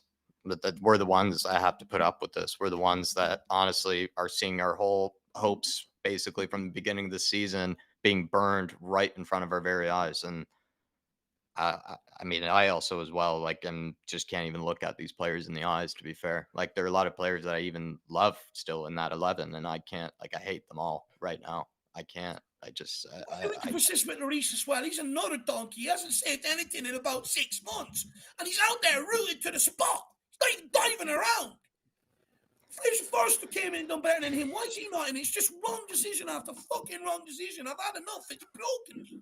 I've just never felt so averse to these players, Sean. I feel completely sick with them. Like, I can't look. It's like, can't look them in the eye. It feels like after this. I don't know. This is the lowest of lows I've ever felt with these players. I've never felt so averse to them before. I think in a whole way, like the whole squad. I mean, like, of course, we've all really gone after particular players after bad performances, but like, this is just the whole squad I'm just disgusted with. Yeah, it's humiliating. It's embarrassing. It's you know, I think like you've been saying, rock bottom is well, we can't be far off it. But you know, we've got Manchester United next, Liverpool after that. We will finish the season in 8th position at best, I think, at the moment. The season can't end quick enough. And yeah, look, I expect there to be much busier protests. And I've always said I support the people that want to protest. You know, I don't go to games. I live too far away anyway, so it's not something I can participate in. But look, for me personally, I think that you know, you hope that out of these times, people like Daniel Levy that aren't going anywhere, you know, anytime soon anyway, whatever happens, you know, they're not going to go anywhere until their money is paid or their project is complete. So you just hope that they are going to be looking at this, and that whoever the next manager is, whoever that person is, they're going to be having conversations with, you know, in the coming days or weeks. You hope that that person has a strong enough backbone to say, I will join, but, you know, I need I need guarantees, like contractually guaranteed additions in this, and this. I want these people out. You know, that has to be a smart manager would have to do that. Otherwise, Daniel Levy will, you know, again, bring in a big name manager and then hand over the keys to, you know, a car that doesn't really run. And for me, it's you know, the players today are disgraced. I know everyone's going to obviously lump on and say, you know, it's time for more change. Daniel Levy's a problem, all that stuff. But you know, the players today, all of the good players that we have and all of the bad players that we have, they've all been in absolute shambles today. Yeah. And they're the people that aren't performing. They're the people that aren't clicking. And Daniel Levy's in charge of the ship, so he takes the accountability. Of course he does. But there needs to be, you hope that out of this adversity comes the opportunity for a recognition and acknowledgement that, you know, that in the summer there has to be wholesale changes. Yeah, and even, I don't care if the secondary market in Europe isn't strong enough. Daniel Levy has to like slash. Todd Bowley's talking about doing it, slashing the asking prices for half the players that he doesn't want anymore. Daniel Levy's got to do the same. Sanchez has got, I don't know how long Sanchez has got on his contract, but if no one wants to pay for him, sorry, mate, see you later. Same with, Longley. If we're actually going to spend 11 million quid or whatever it is on Clement Longley, then, I think that again is just going to be something that is a catalyst for more unease and unsettled fan base, because we've seen him and we've seen that his level, and it's our level. His level is our current level, and that's not the level we want to be. So there needs to be mass turnover of the staff, the squad, everything. And I really hope that if it is Julian Nagelsmann, if he still wants to take over after watching this, then I hope he's a smart guy and his agent sits down with Daniel Levy and says, "Yeah, but I need you to see to drop £200 million on the players that I want, not the players that someone on the board thinks is a good option." I think I agree with Sean, but what I have said probably before anybody that's listened in, any manager that comes in, what I actually want more than anything is to know that they're willing to get their hands dirty, basically, because this is not going to be an easy job. This is not some sort of kind of, basically dream setup that you're walking into. This is like walking into sewage, basically, and, asking to basically make something beautiful out of it. And it's going to take time. It's going to take effort. It's going to take a lot of stress. It's going to take a lot of effort. And I just wonder which manager is capable of taking that on, because I know not for a fact, not every manager is. And so I think that's what's going to be really important in sort of the interview process, is which manager is going to take this sort of semblance of whatever we have here and face it head on, sort of face the music with it, and be able to bring something out of it, because it's going to take some real dirty work.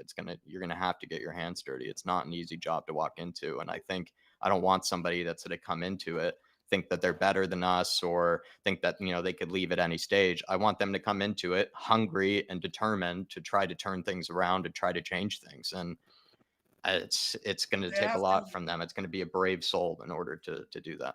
They have to be given the insurances, though, that it's going to be turned around, and it's going to be turned around quick. No more of this pissing about, half-arse and farting about, we're thinking about doing it, or we might do it, we might approach with a bid that we know that's not going to be accepted. One and done. Go and get it, bring it in, go on to the next guy. It's got to be done quick. We can't have this, what we've seen, where it's done in increments. You're left with one position not filled. And we've just seen the effects of it, the costly nature. You've seen it today. When even the good players who have stood up this year turn shit, everyone's shit. Yeah. No one stands up. And it's like, this can't continue to happen. And it's got to be rectified quick.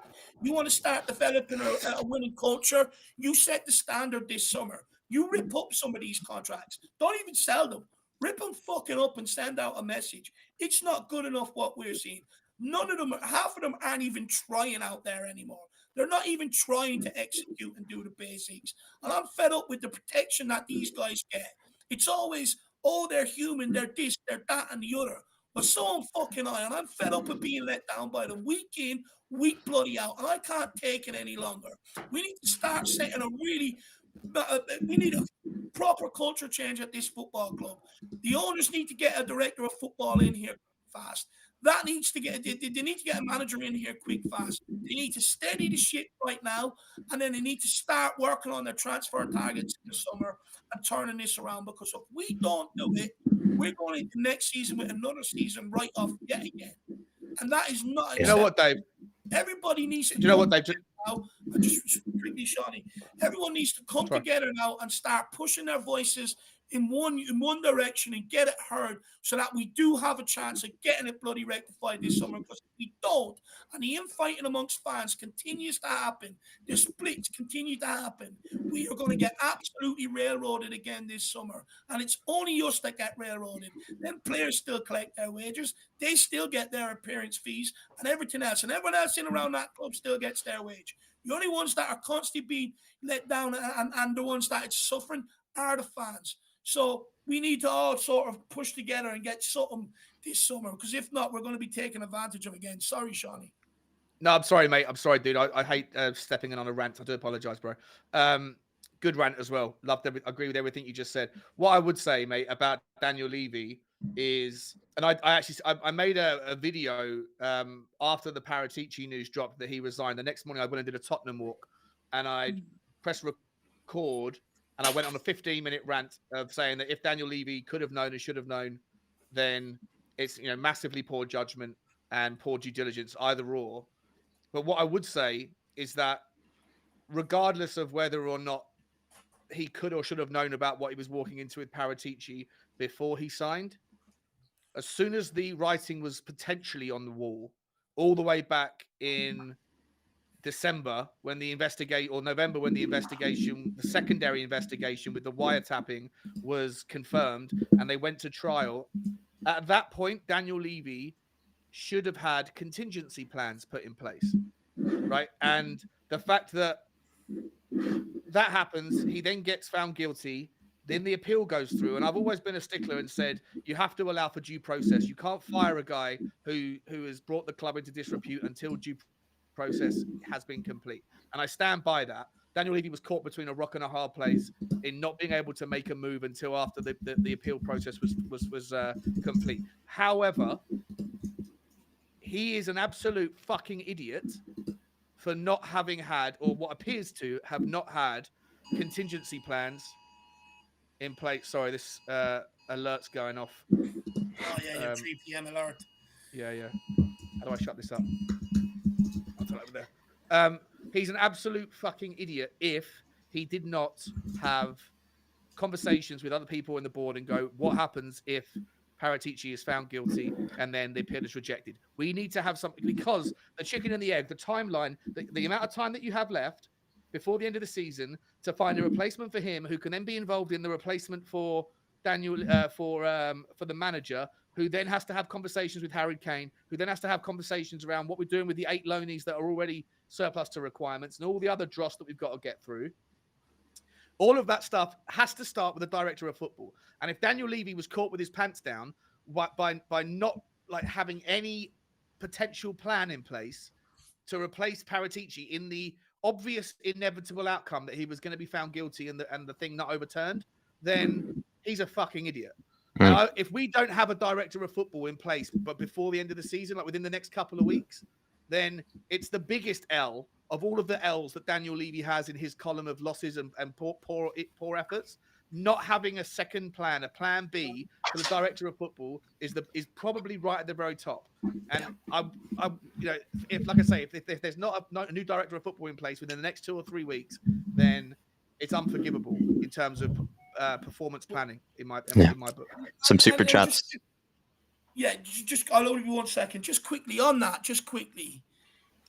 If they can't take this club in the right direction and they don't have the funds to compete in modern day football, I beg you, put us Spurs fans out our misery and pass it on to someone who can, or sell it to someone who can, because we don't deserve this. If you do not have the right finance to take this club forward and give, especially in a time right now where it needs a lot of money, a lot of investment, then please just give it over to someone who can. End this page. End it. If you don't want to get your hands dirty with it, just give it up. Welsh Gal, if you can still hear me, Welsh Gal, I lost your super chat, but I'm bringing it up now. She says, I believe she said, can Spurs rise like a phoenix? Big up, lads. I think when you're at the very, very bottom of things, Welsh Gal, of course, I mean, we could get another thumping by another team, but this is pretty much, I think, absolute rock bottom. So there's only really one way to go from here, and that's up. And it's depending on how long it will take Spurs. I mean, we could still stagnate. We could still sort of plateau at this sort of level, but it's going to be interesting to see how sort of Spurs go about trying to rise again, because, it's going to need to happen soon, because the fan base at this stage, I mean, we're already kind of tearing apart each other as it is when we don't need to be. But I mean, it's reached basically a moment where nobody has any idea where basically Spurs are headed, and nobody has any idea that it's going to be headed in the right direction either. So, Welsh Gal, I hope we rise like a phoenix. And the only way I can say that could happen is the fact that we're at rock bottom in the first place. I guess that's how it happens. But yeah. Leighton Evelyn saying, where's the happy clappers? I'm told I'm negative. Listen, Leighton, I'm embraced my being a happy clapper. I think you should embrace there are plenty of times when you've gone into games saying that we're going to lose 3-0 and then we haven't. So I think you can embrace whatever you want to be, my friend. And you've called me a happy clapper plenty of times. I've embraced it. So no one's called you, I think, negative recently, especially. So no need to, I think, play the I told you so, type of game if that's what you are. But Leighton, I mean, at this moment in time, plenty of people who didn't have any hope about Spurs or didn't see a good Spurs team are absolutely being proven right. But believe me, man, I mean, I'm happy. I'm a happy clapper. So I don't know what you're trying to say. Look, there's many ways But to it's probably aimed at me, mate, Jack, to be honest, Leighton. I mean, I'm the happy clapper, if He anything. was agreeing with you last week. It's probably aimed at me. He hated me last week. Oh, was it? Oh, fair enough. Fair enough. Look, Big up, Leighton. Big up, Leighton. Look, today's not the time for that, or I told you so's. Everyone on this panel have had plenty of I told you so's with you, Leighton. It's not the day for that. Today is a day to be concerned about Tottenham. And Fraser Forrester has been brought on at half-time and Hugo Lloris is out. What does that Wow. mean? I'm glad. I don't know what to make of it, but I'm glad. It could have happened maybe a month ago, 2 months ago. Fraser Foster's on. Yeah. Fraser Foster's on the pitch. Philip Brady with the super chat. This is the worst I felt in all my years following Spurs. The excuse for a team is an insult. This excuse for a team is an insult to the badge. Nobody will want to manage them ever, I believe. Yeah. It looks like Fraser Foster's just come out. Like, it's almost like just at the end, and Stellini's gone, all right, that's it, Hugo, come off, mate. You're not in the right frame of mind. I'll get on to that in a second. I'll just take Philip's super chat because I actually want to say something on that, on Hugo Lloris. But Philip, an absolute embarrassment, my man. Absolute embarrassment to the badge, to the club, and Newcastle just coming out straight away again from the second half. It's a joke. Everyone, look, it's just an embarrassment, this team, Philip. I actually don't even know what to say anymore. I've used all the words already, I feel your pain, my man. I feel your pain. Philip, beat yourself up. But look, looking at that, if Hugo Lloris has been taken out because of his performance, it just goes to show why was he put back in the first place. And if he's been taken out because there's been a massive row at halftime, and he's the one that's been taken out because of it, either way, he shouldn't have been back in. Interesting to see what the fallout is from that. He shouldn't have been playing. That was one of the decisions. That was one of Stellini's first big decisions, right? That Fraser Foster's done very well. He's probably been our best summer signing. And then, apart from the game against Leicester, where, I was in the mud pretty soon after. Oh, come on, get rid of it! Oh, no. Ah! Oh, my Lord. This is just... What are you doing, you two? Fucking idiots! They're both throwing their hands up at each other like that as well. One of you should take fucking responsibility. But yeah, Fraser Foster should never have been dropped. Should never have been dropped. It's a word. It's stunk of nepotism and lack of meritocracy. Rid of it! Oh, Jesus Christ! And then we've got another super chat here from Jerome. He says, "Seriously pathetic. 5-0 at halftime. Why bother watching the second half?" Jerome, I feel you. To be honest, I don't even want to be here. And I'm sure the boys feel the same. I'm not on my own with this. None of us want to be here right now. I'm not hanging around too long after the game either. I'll be honest. I'm as soon as we finish, I'm going into my room, screaming into the pillow, and going to fucking sleep because I can't take this any longer. I'm going to have an anger wank. The best. Jerome, believe me, even also as well, the fucking scoreboard is having a fucking howler on me today because I'm counting up too many goals. And it's just been I don't know. It's nothing about this has been at all. I wish I could be behind the couch right now, Jerome. In fact, probably if they do concede another, I might have to just go behind the couch. Oh, and then Paul Langsworth says, I agree, Levy has to be held to account. However, make no mistake, the players have given up and down twos. We all call for back four and three in midfield. Completely, Paul, everyone, training. What are the training coaches doing? There's clearly not enough or going on, or they can't get their message across. Manager like Stellini, who's in charge now, was never the right appointment. Never going to get a new manager bounce when he's continuing on what Conte done. But then as soon as he does try to change it up, look at what we see. Players. It's been all season long. It's been some cases 4 fucking years, 5 different managers. And it's just not good enough. It's just everyone. It's rotten from the top to the bottom. I was hoping that, get the right manager appointment in, a bit of right director of football, a bit of smart recruitment this summer. We're back. When I look at this now, I think we need to spend a lot more money on the squad than what I first thought. I think it's beyond centre backs and a cam and a goalkeeper. I think you're now looking at fullbacks if you need that. Harry Kane. Harry Kane! Harry Kane Yeah! with a goal. Pulls one back. It's only a Come on! Paul, everybody, you know, everyone takes account for this. But of course, it all stems from the missed shit decisions from Daniel Levy over the last 4 years, where things have just gone haywire, changing directions, you know, poor appointments and stuff like that. It's just fucking a joke, man. It's just a joke. It's in even more trouble than what I first imagined. Well done, Harry Kane, though. But still, it's not even that to celebrate. It's more for his own personal accolades, I think, to continue his push. He might have gone down there and then get a red card. That could change the game. Anyway. Oh, boys. I don't even know. Scoreboard is having a fucking howler. Win it! Good boys. Let's go! Let's go!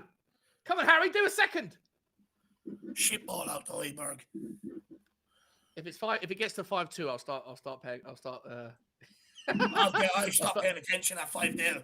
I couldn't bear watching any longer. You know what? You're not watching anymore, Dave. Oh, I'm watching it now. Well, I stopped paying attention for after I went 5-0 for the rest of the half. Do you know what? I don't want to do it to my own eyes. They don't deserve it. They've done me well. They've served me well. They don't deserve this. Shit, why is that from fucking Moonhead? Jesus, get rid of them! I use that! Guys, I've got to drop out for 20 seconds to change back to my Wi-Fi because I'm on my... No worries. Just no worries, lad. Just shout us when you're back in and we'll get you back in. Okay. Fucking hell. Sonny picks up the ball. Shit ball. Perisic. Over. Saved. Corner kick. Not even? Didn't look like it. Not even a corner. Is that really? Yeah, no, just sailed it over the bar. Bad effort. Camera angles can be deceiving. It looked like the keeper palmed that one. Anybody, if you're wondering why I haven't changed the score, it's just the scoreboard has been not working with me. Tottenham are that bad that their scoreboard couldn't handle being changed that quickly inside 20 minutes. It's not listening. Tottenham broke the scoreboard. My apologies, everybody. You probably don't even. I mean, I don't know why of all the games to really give a shit. Yeah, I don't. I just want this to be over. Like I said, I want to go cry in my bed. Jacob Murphy here. I've got absolutely nothing in life apart from this fucking football club. And this is the way they betray me. Gunmarish. Oh, my Lord. No. Oh, my Lord. Oh, my Lord. Oh. Jesus, Isaac looking for another there at the back post. Got away with that. Oh, my Lord. Is Romero playing on the left side now? He can't play on the left. He can't. That's an experiment that's just not working. I don't even know what I can say about Romero after today. He just can't play on the left. Even when he was on the right side for the first fucking 5 goals, he was shit as well. He's been shocking.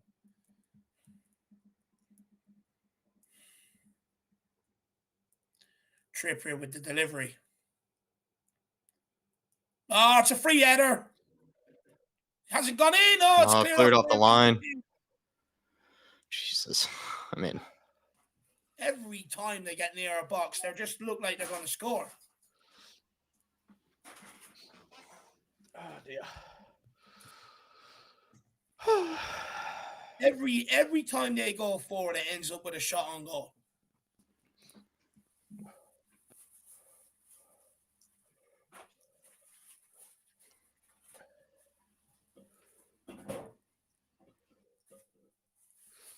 Højbjerg.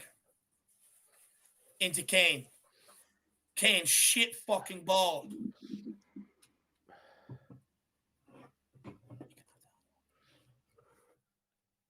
Isak. Perisic skins by him. Isak wins it back. You just so easy. Bodied. So easy.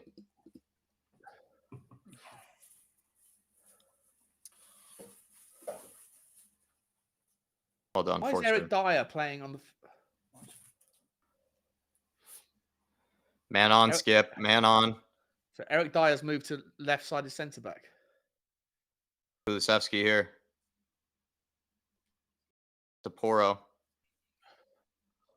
Sends it wide. Goes out for a corner.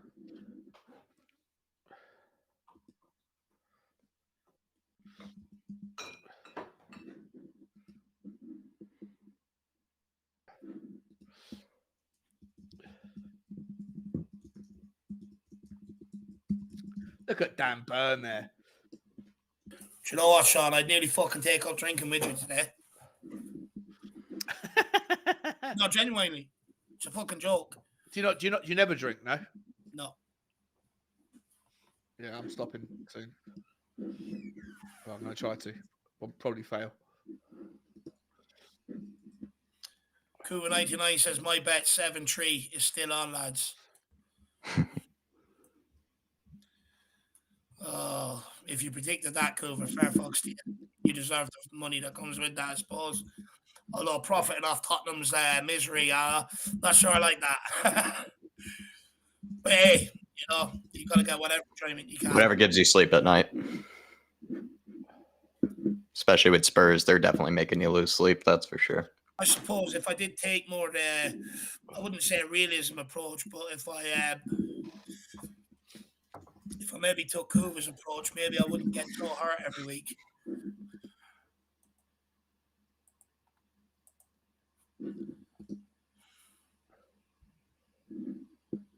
I got 5 on it. No. 3 out. I think what we should do at the end of this game is rather than going the top 4 men of the match, we should do the worst 4 players on the pitch. I don't even know if I want to hang around, to be honest. Yeah, fair enough. I think we should do top 4 coping methods, you know, for... Yeah. Large whiskey. Drinking, a hammock. A hammock with a pillow. Yeah. A hammer. Blindfold. A baseball bat to something. Baseball bat to the head, yeah. Blindfold so you don't have to watch it. Yeah. Restraints that tie me to my chair in front of the telly instead of in front of here. Oh, no. Oh, no. What? Jesus! What are you doing? Fuck off! That's nothing. People wonder why he gets booed. That's why!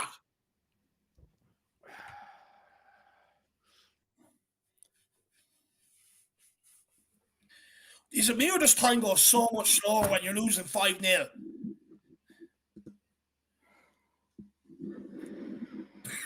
Yeah. It's just dragging on. When you're losing 1-0, it flies by. They've done the double over us this year, Newcastle. Yeah. Yeah, because pathetic Hugo Lloris threw himself to the ground in the first one and Dyer was standing on the edge of the area doing YMCA.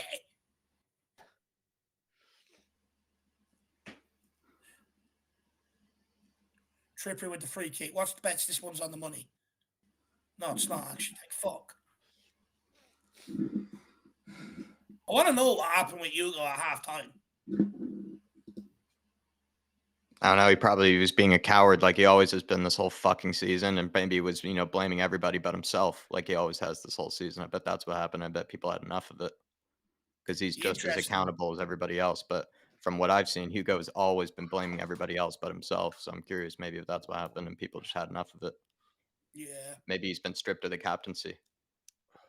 That should have happened a long time ago, but hopefully that's the catalyst. I mean, it's a start. Yeah. That's very important that that's changed as well, by the way. Just as much it is having change in playing personnel as it is in a manager, a director of football, chairman, if that's what people want. It's also important to have a change in... the squad needs a better leader. The squad needs a better leader. They need better... The squad just needs better role models, better people that can hold them accountable. Hugo just isn't one of them. We know that. But, I mean, it's not all on Hugo at the end of the day.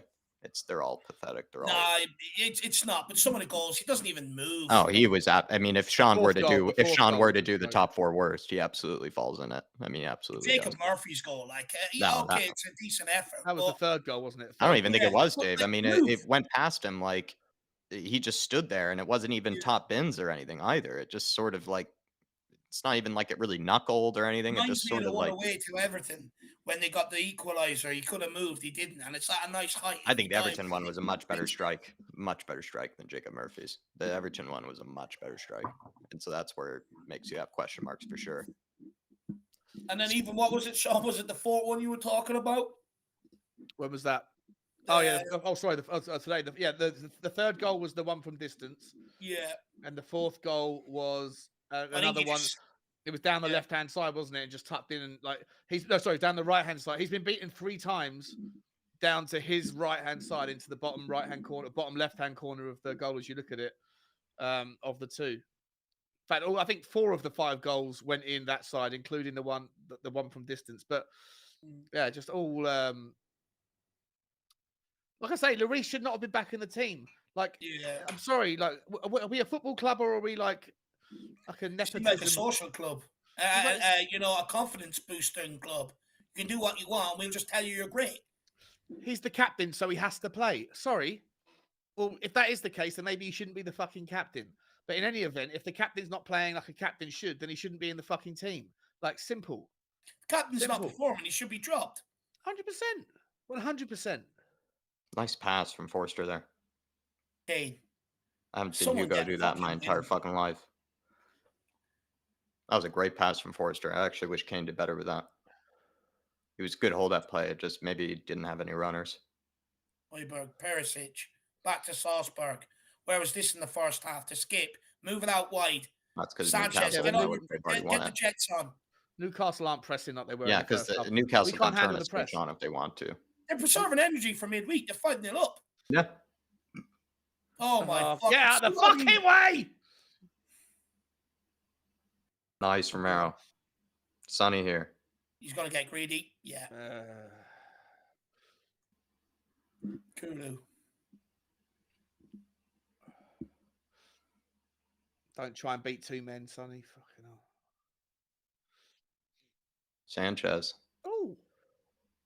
Like I told you, he's so good away from his own goal. Never meant to be a center back. Never meant to be a footballer. Ah, that as well. Steve D says Dave's voice went full Wookiee there. I don't know what's Wookiee. I'm not sure what Wookiee means. Like the Star Wars Chewbacca. Yeah. When I get angry, I make many noises, to be honest with you. I've never seen Star Wars. No, I remember when we were living in England, the outlet brought us to the cinema. Me, my sisters, my mother, and that, and we brought us to watch Star Wars, one of the new movies out. It was like back in the late 90s, I think, and it was that bad we all fell asleep and went home. So I never ever watched it ever again.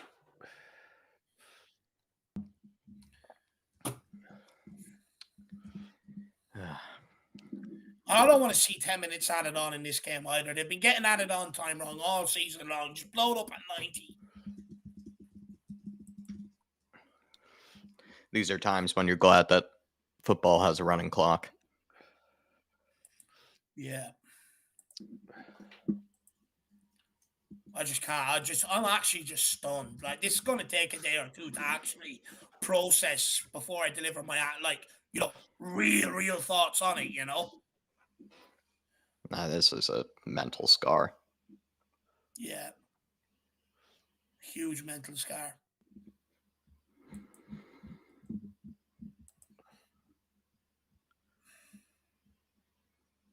I just can't believe it. Like, I just genuinely, like that first 20 minutes, it's like I was expecting someone to wake me up out of my dream. You know? I couldn't believe that. And it was just, and do you know what was mad? As soon as they finished playing the replay on TV, Newcastle are in again. It was unbelievable. Yeah, every time they finished with the replays for the first 5 goals, and they would go back to live footage, Newcastle had the ball again. Go on, Sonny. Sonny here. Go on, Sonny. Take him on, man. Get him on the inside. Nice, Sonny. Oh, good block. Poro. Waste it. Of the stanchion behind the goals.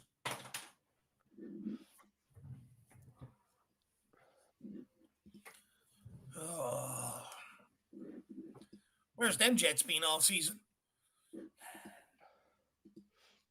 Selfish, Done well there, Sonny, to be fair. selfish though. Selfish. He puts his head down and he's got absolutely no intention of passing.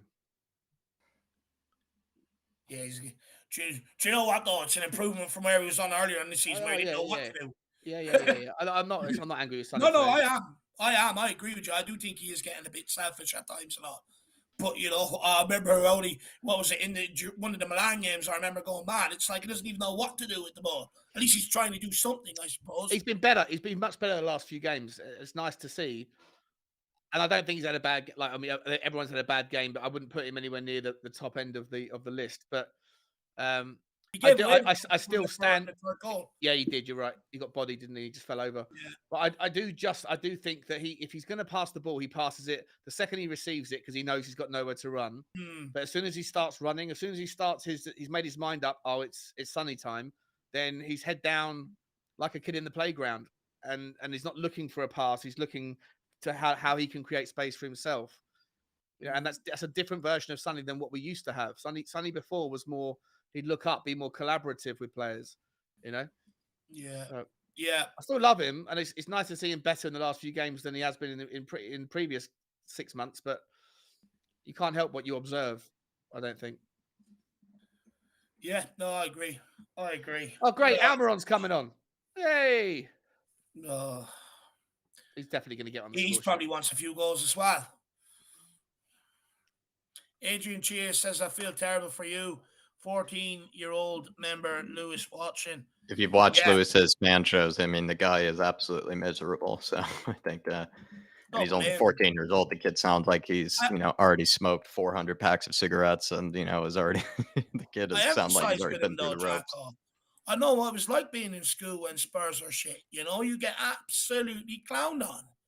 Absolutely clowned on. Because everyone, younger kids, they go, for the more successful teams, United, Liverpool, you're seeing City, KF fans now, and kids and stuff like that. And it's like, as a Spurs fan, you sort of stick true to your calling. You're either from there or, someone sort of passed it on to you, right? And you stick true to it and you get clowned on for it. So I know what Lewis is going through.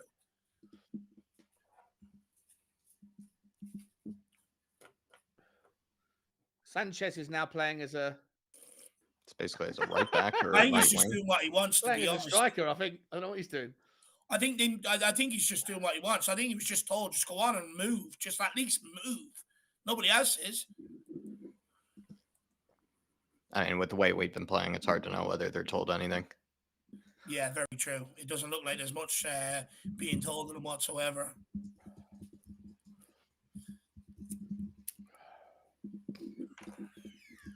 Oh, it's too easy! Oh, that's 6. No, there it is. Fuck off. It's way too easy. And he's onside as well. Callum Wilson. It's just, I mean, they even walked into our box and did that. And all it took, right, was Almiron, just a new player with a bit of energy just to do it. I mean, they are sleepwalking past us to 6 fucking goals. Like, they just sleepwalked that goal in. This is embarrassing. I can't that wait was to hear like what pathetically easy. That is pathetically easy. Even the Newcastle fans are getting bored. They're not even sweating. They're going to head home early. Some of them are. You can see it. See them in the gangways. Do you know what though? It's a fucking joke. I'd love to. I'd love. I want to hear how they're going to try and explain this one in away. Stellini, players, the whole lot of them. How are they going to explain this one away? Do you know what? Actually, I agree with Jack. I don't even want them to do any interviews. I don't want to hear anything, actually.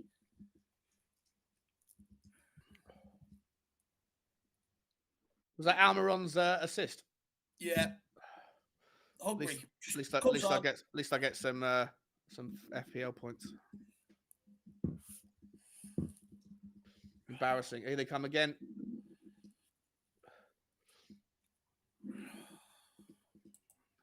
Disgraceful.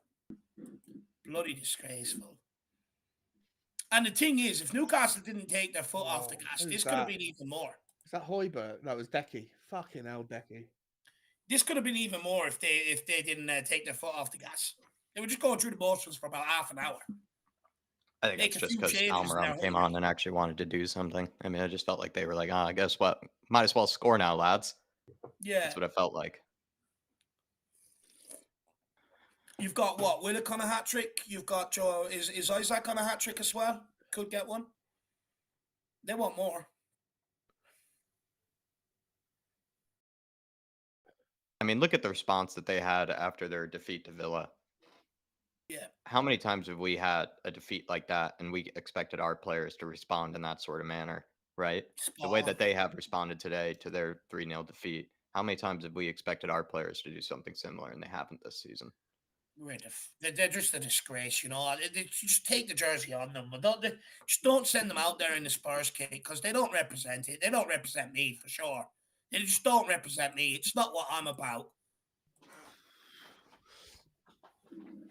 They're taking all the best players off. They're getting them rested for midweek. You watch the impact the subs are going to have now. Gordon would probably get one. That guy couldn't hear Bandor with a bone 747. Look at this guy smiling coming on. Probably never gets a game. Who is he? Manquillo, I think. Never gets a game. They're even rolling out guys that never get a game. Oh, how are you just letting that in? How are you just letting that in? You just shoved Romero. You just shoved you over. You're supposed to be the fucking beast, bro. It's a throw along the ground.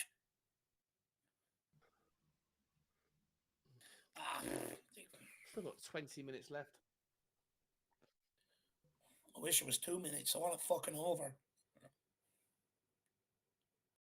The referee isn't even calling for free kicks for them anymore. Everyone feels sorry for us. Yeah.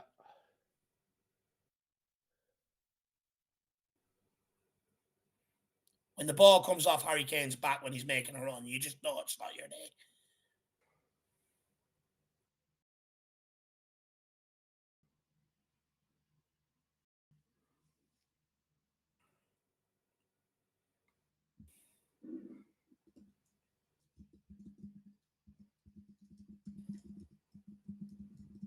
I'm ashamed of this team. I'm absolutely ashamed of it.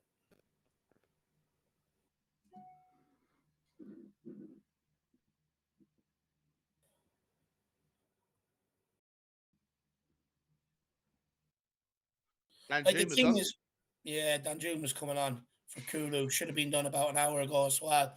Do you know what the thing is, though, right? You know, like the players got what they wanted. You know, Conte ended up carrying the, you know, getting themselves sacked, but they wanted them sacked before that. And it's like they got what they wanted. So where has the response been? Where's it been? It's got fucking worse. You know?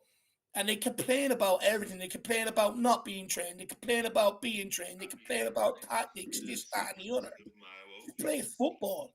It should be, you know, an honour, a privilege to play football at a professional level, let alone in the Tottenham Hotspur jersey at the top level. It should be an absolute honour and a privilege. You should be giving your all.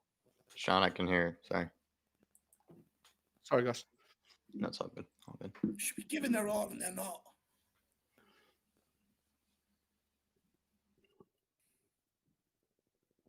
We're finished. Season's over, and there's still 6 games to go.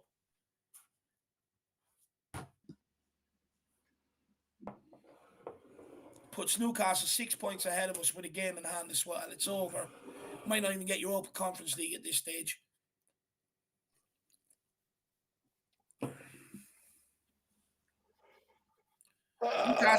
Newcastle bring around that many players. They don't even know what formation they're playing.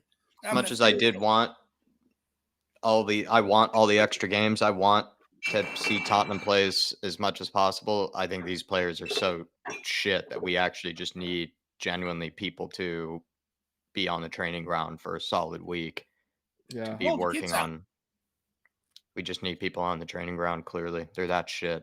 They just need to be drilling down whatever the new manager comes in and needs them to instill. Like he probably does need like 4 days, 5 days per week. Basically, it feels like. It's what I was saying this in the We Are Tottenham TV thing with Dave. There is something that to take from this, right? Which is clear as day that this team is not playing for each other. It's clear as day that they have no idea how to play the back four system. You know, for anyone that was asking to see the back four, I know that other fans are going to call them out for it, but I think there's at least some level of reasonable expectation that players who play in a back five are at least somewhat prepared or trained in a back four. But what I would say is going forward now, like we're not going to finish. Obviously, top four's over, top five's done. Like, if you're not finishing in Europa League, you might as well, like, the financial impact of Conference League is irrelevant. To Jack's point about playing them twice a week, but do you really want to go to Slovenia? Whatever. If we're going to finish 8th anyway, you might as well now spend the next 6 games like giving some youngsters, give Mundell the games, give Danjuma the games, give Alfie Devine some minutes. Yeah. You know, give Pape Sarr more time. Like, let's. Yeah. I felt sorry for Pape Sarr getting. I felt sorry for Pape Sarr too. Why not reward the under-17s for the cup win and fucking throw them out there next week? You know? Yeah. Reward them. Reward them. At least, you know, if this happened to you under 17s, you can accept it. You know, young, inexperienced players. When you've got fully paid, well-paid international footballers out there, because many people will say, you know, oh, they're internationals. They're just fucking dog shit donkeys. That's what they are. You know, and if they're not going to do it, just throw the youngsters out there. If not, pick 11 fans and fuck them out there. You'll see more commitment than what they're showing. Yeah. Conceding 3 goals inside 12 minutes, it's hard to imagine that the under-17s would do worse than that. Like, genuinely. It is hard to imagine that. To concede as many as we did that quickly is a real feat. If I was chairman of this football club right now, I'd say to all them senior players there, oh, you want to act like you're on holiday? Well, fuck off on holiday. Go. I'll play the under-21s, under-18s, and under-17s, and I'll forge a team between now and the end of the season out of them. You know? It's exactly what I'd be doing. I can't have this. But you know what? There's no accountability. We must have a left. Do we have a left back in the youth team? Do we have a left back in the youth team? Charlie Sawyer's left-footed. Fuck it, play him there. But you know what? Like, you know, not one of these players are going to pull together to, you know, reimburse these away fans after this embarrassment. The club ain't going to find the players any week's wages or anything like that. There's no accountability. The chance of this happening between now and the end of the season again, it could happen. It's going to happen on Thursday night, mate. Could happen against Liverpool either. If Liverpool turn up, for Europa League spot, Shawnee, and they'll go. They'll smash us. They'll smash us. United 7-0. Yeah, they'll destroy us. They're going to destroy us. You know, if you find them a week's wage or a month's wage, maybe they might start thinking a little bit different. You might not see this between now and the end of the season. But because of, like, even managerial decisions, persisting with Lloris as soon as he comes back from injury, even though Fraser Forster's proven he's better than Lloris this season in terms of performances and offers more to the team, there's no accountability for nothing at this football club. Everyone just gets away with doing what they want to do. Yeah. And you mean he gets away with the decisions after decisions. You know, fucking the managers get away with just bringing players in without even though they're not performing, and other players have stepped in and performed. The players get away with the shit decisions or shit performances. No accountability whatsoever. And like, the situation is never going to improve unless there's some sort of accountability, Sean. Right? I agree with you, mate. I agree with everything you're saying. The only thing I disagree with, Dave, is I agree with Ozzy 12 saying I think that's an insult to donkeys, Dave. I think this performance would be an insult to donkeys, to be fair. I don't see 11 donkeys conceding 3 goals in 12 minutes, to be honest. I think they probably would maybe see it out 2-0. You know, they would probably at some stage, you know, I would much rather, in all seriousness, have defended with every man behind the ball. I really would have. Like, I don't care. Like, if the scoreline was lessened by 3 fewer goals, I would have. It's just, I don't care if it's a false illusion or if it's, you know, just it still is the same scenario. It's just, I can't sit through watching my teams concede 6 goals. Like, it's just, I can't do it again. I don't see why. Even being 5-0 down, especially for. It's over. Oh no, it could get worse. Could be 7-1 here. It's 4-2.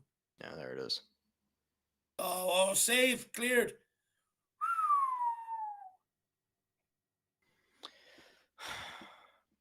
Faz Radfar with a super chat. Better off finishing outside of European competitions. Faz, originally I wanted us to finish inside Europe for 2 reasons.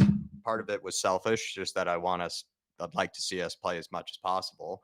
But another reason too was that with so many young players we do have, I was thinking that maybe they would benefit from those type of games. And a lot of players that are maybe more on the fringe, kind of young players that might not always get a chance week in, week out, could get more games in Europe. But at this stage, I just think the manager just needs as much time as possible with these players. Now that I think about it, I think Do you know he's going what's to need mad? as much time as possible. Do you know what's mad? I actually put a question in for Tuesday's show about that.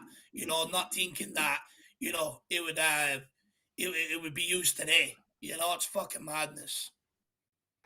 You can even predict what's going on now. You can plan things 2 months in advance with these idiots. Anthony Gordon he's just already having an impact.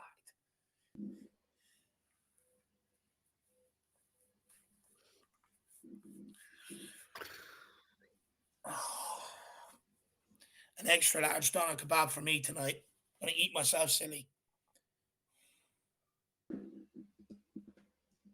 Look at the height of Dan Burn. How are you supposed to mark him? Fucking tree. Heads, you're welcome to unsubscribe. The scoreboard hasn't been working this whole time, my friend. I don't know what to fucking tell you. I've been actually sacrificing not even watching this game, trying to make it work for a whole 90 minutes. So I don't know what to tell you. I can't just summon a scoreboard out of my ass.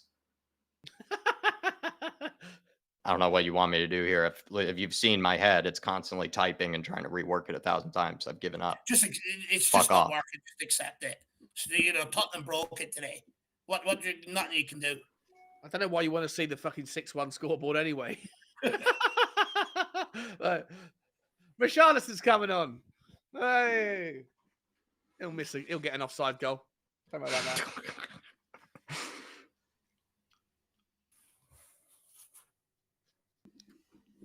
Oh no, another player's down injured.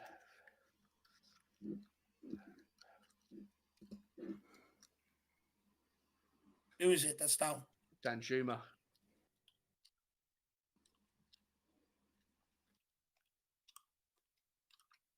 What's wrong with him? Is it his leg, his hand, or his head? No, it's his thigh. He's got He's Ankle? holding everywhere. Looks like his ankle. Got kicked in the shin. He's doing the hokey pokey on the ground. Or what's that? Hands, hips, whatever that is. Doesn't know what's injured. Oh, that's nasty. I think he rolled his ankle or twisted it or bent No, back a little too far. Oh, shit. Shin. Yeah.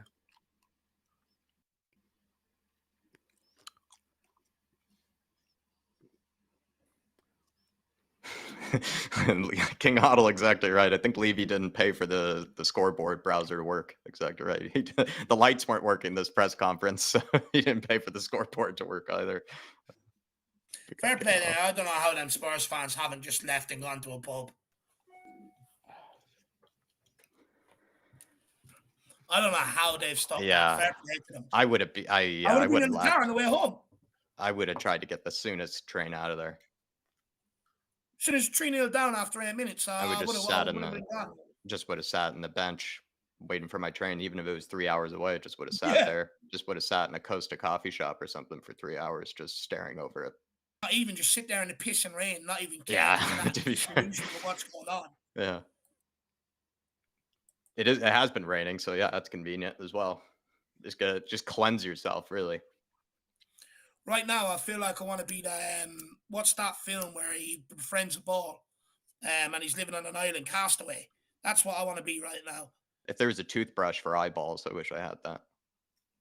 It just feels like everything. I need to like spit everything out. I need to clean myself from this. I need to clean my eyes, my mind. Oh, there you go. It's someone. Coy's News on Twitter has said, we understand that club captain Hugo Lloris refused to come out for the second half after a dressing room bust-up with staff and players during half-time. The French national is not injured as being reported. I'm curious to learn more about that, but if I'm spot on about him, probably, I imagine he was calling out players and not holding himself accountable. How many players would have turned around and said, hang on. Exactly right. You don't take responsibility, you know? No, I mean, how many times in the North London derby do we see him throw his arms up at Sessegnon for conceding a goal that was entirely his own fault? Yeah. He refused to come out for the second half, though. If that's true, that's our captain refusing to come out for the second half. Aurier done that against Liverpool. He got his contract ripped his up.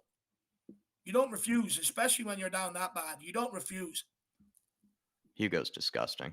If that's true, I don't know Coy's news. I don't know who they are. They could just be making it up. But No, if but that's Sean, true, we see yeah, well, yeah, straight away. it did look like, because like Foster looked like he was late coming out, didn't he? Yeah, he looked rushed out. You know, it was sort of just, all of a sudden he's playing. Wow. You know, we called it straight away with a bust up. You know, it's not, you never sub your goalkeeper at halftime. Never. Never. You know, it doesn't surprise me. But, you know, Hugo Lloris probably went in there trying to give it large to save face, you know, having to go at players and staff, and people have turned around and said, hang on, who the fuck are you speaking to? Look at what you've done this year. You know, and you know, it's something that I said weeks ago that had the potential to always manifest and happen. You know, you can't be making mistakes like that and then berating other people for it. You can't. Well, the culture inside the dressing room, if this is sort of his behavior, right? This has been our captain for years, so it does explain the culture inside the dressing room. It does. Even last week against Bournemouth, when he spoke after the game about Sanchez being booed, and he said, "Oh, you know, I've never seen anything like it before. It's terrible. It's a sad day for everyone. Shouldn't happen." What you should have said, if you're a real leader, is don't boo him. Boo all of us. Boo me. Boo everybody. Right? We all share the responsibility. We're not playing well enough. It's a disgrace. Please don't isolate one person. If you're going to boo everyone, I'm the leader of this team. That's a good way to put that, Sean. I agree, actually. Yeah, that's a good distinction to make, actually. He definitely should have got about it that way. Yeah. Instead, the ball's in. But this is the thing, Sean. Lloris wouldn't do that, because then that would involve him being accountable for his own mistakes. That's the thing, mate. When was the last? Who was the last player you ever heard at Tottenham, or manager, or anyone say blame me? You know, like saying, yeah, we made mistakes.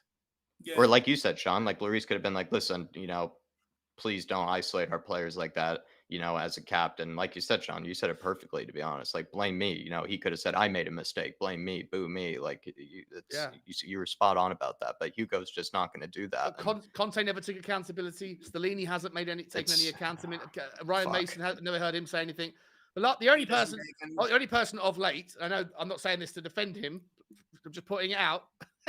The only person that's acknowledged having made any mistakes at all within the whole Tottenham thing, Daniel Levy said so in the financial report, right? He's the only person that said we made some mistakes, but he didn't go anywhere near far enough in acknowledging the mistakes that he's made. But there's no other accountability. There's no one at Tottenham, not Harry Kane, not Sonny. Sonny did, actually. That's not true. Sonny has said a few times in he's been more accountable than others. He has been more. Yeah, sorry, Sonny has. Yeah. But no, Sean, I mean, but even if it's just one player, like, it's just maybe he's just an exception to the norm, right? He's an exception to the culture he is an exception to the status quo. The status quo at Spurs is you're not accountable for your own mistakes and your own actions. Yeah, there's no accountability. Arsenal fans are having a field day with me on Twitter right now. It's embarrassing. They deserve it, though. I haven't even looked at my Twitter, but I must have so many people that are saying. Do you know what? Also, Stellini's got to go after this game as well. You know, making changes at 5-0 down. You know, get him out and just give it to Mason until the new guy comes in, or get like an Edley King or Defoe's in and around the club. Who else? Yaya Toure. Get people like that. You know, call in some old players to steady the ship. Yeah. Adrian Chia, big up Jack. You should post the letters on the scoreboard, F and U. Believe me, I mean, the computer is hot. It sounds like an airplane right now. It's just, I don't know, just the tech is not functioning with me today, Adrian. It's just not listening to me. I guess even the computer is angrier about the scoreline, and I guess I am. And it just doesn't even want to put up the scoreboard. But I don't know. Whatever it is. And then Steve D saying, can you sort the scoreboard, please? appreciate the housery, Steve D. I appreciate the housery.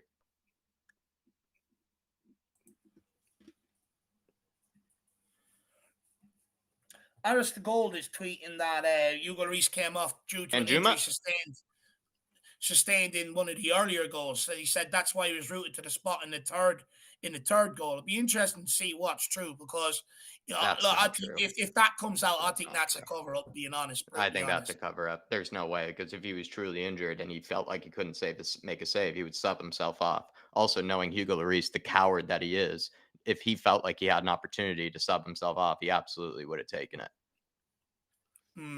At least knowing me, knowing the person that I believe he is, I don't think he would have tried to power on and push through. He doesn't come off to me as that type of guy. I think if he had an excuse to leave the pitch, he would have left it. Yeah. But you would have also seen the physios on, right? If it was bad at some point, you know, with the magic spray or the sponge or whatever it is, you know, you didn't see any, you didn't seem to receive any attention either. That's why I think this one, I think it's more to protect what's going on at halftime. Because, like, you know, it's not like Fraser Forrester was out warming up, right? He sort of just appeared. Yeah. Because if there was an injury, it would have been relayed before the end of the first half, and you would have seen Fraser Forrester going through some drills.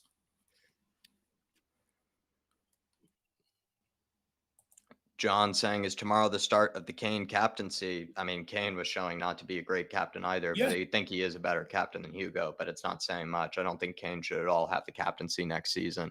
I think we probably need to bring in somebody to be the captain. It's really that sad of a scenario, in my opinion. Do you know what? I don't know who can be captain of this 11. I can't look at any of these 11 players and say one of these can be a captain today. Bentancur, I guess. Bentancur, but you feel like you have to bring in somebody from the outside. Yeah.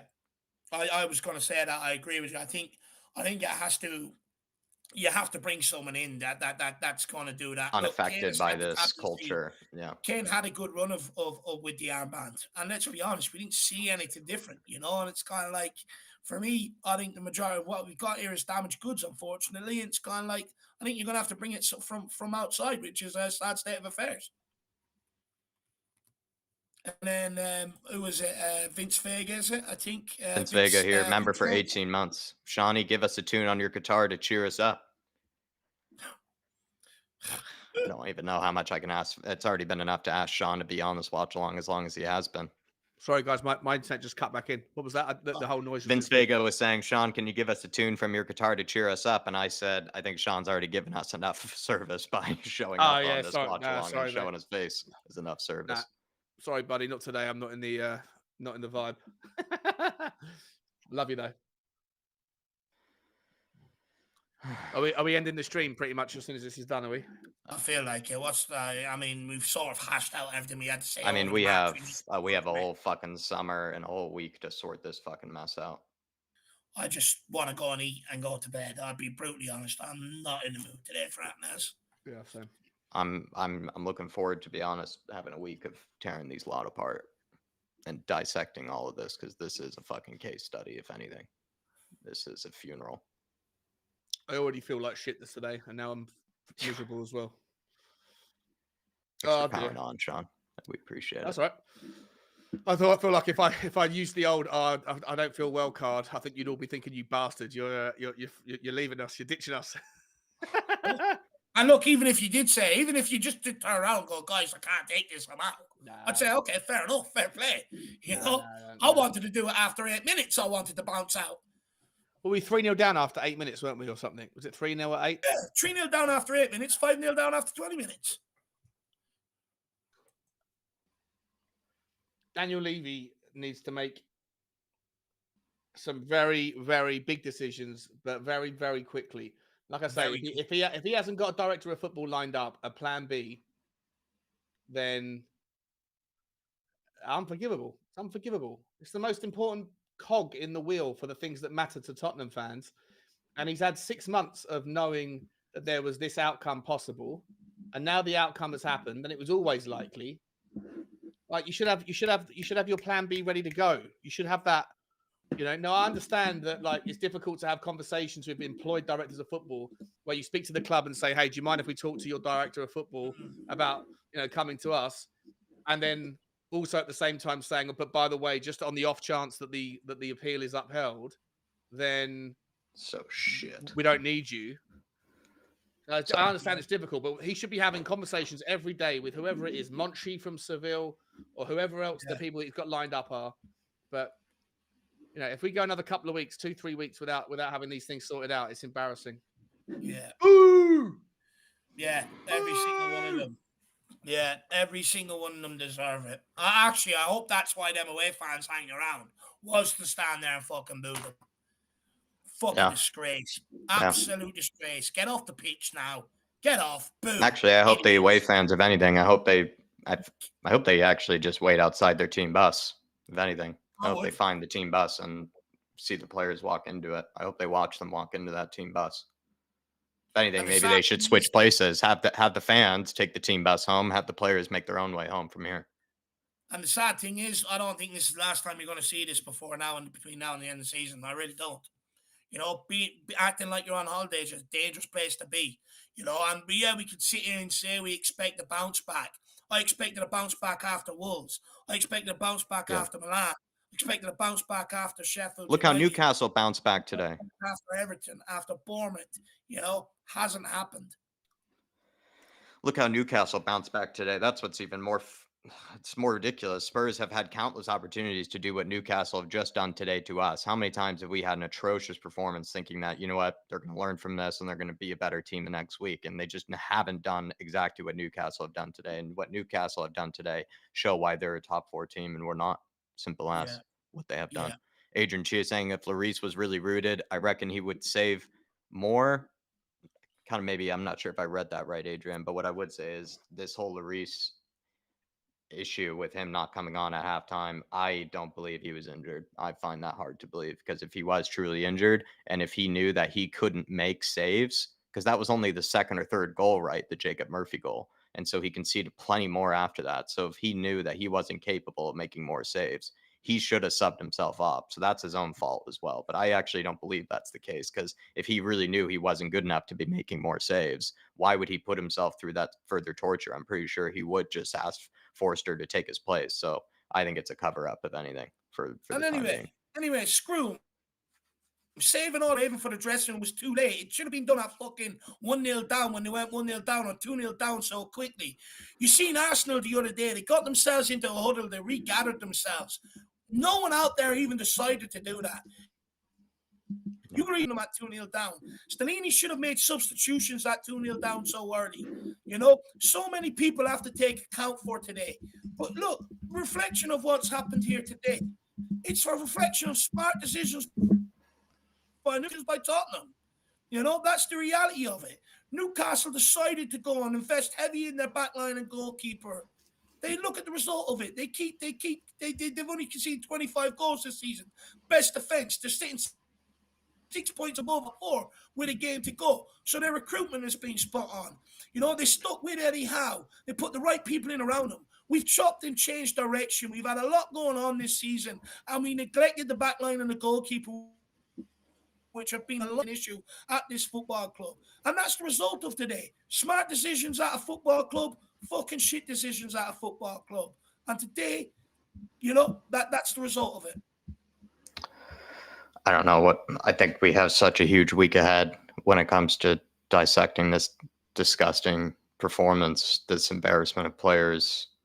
I think, like Sean said as well, they're going to need to be made some real decisions, probably quite quickly, from the likes of Daniel Levy to maybe settle any of the fire that already has begun. I look at the majority of these players, they already are on the beach, but if they've had bust ups in the dressing room and everything, they have some tough games that they're going to need to get through here. So it's not like it's going to get any easier from here on out. I'm curious as to even how this it could get worse from here, but I think this was the ultimate funeral for it all, and I think I don't the know. writing is just so Man clearly on the United wall. next. Man United, then Liverpool. Sean, I put your link in now just before I forget, but I mean, Yeah. what's on your mind for the walks? I imagine Hugo Lloris, the bust up, directors of football. Yeah, I Daniel mean, Levy. it's going to be a big, thick week of walks. I hope Bugsy is ready. Yeah, they're all gonna get my mud and my anguish and my fire. So none of them escaping it this week. I might even do one day for each of them.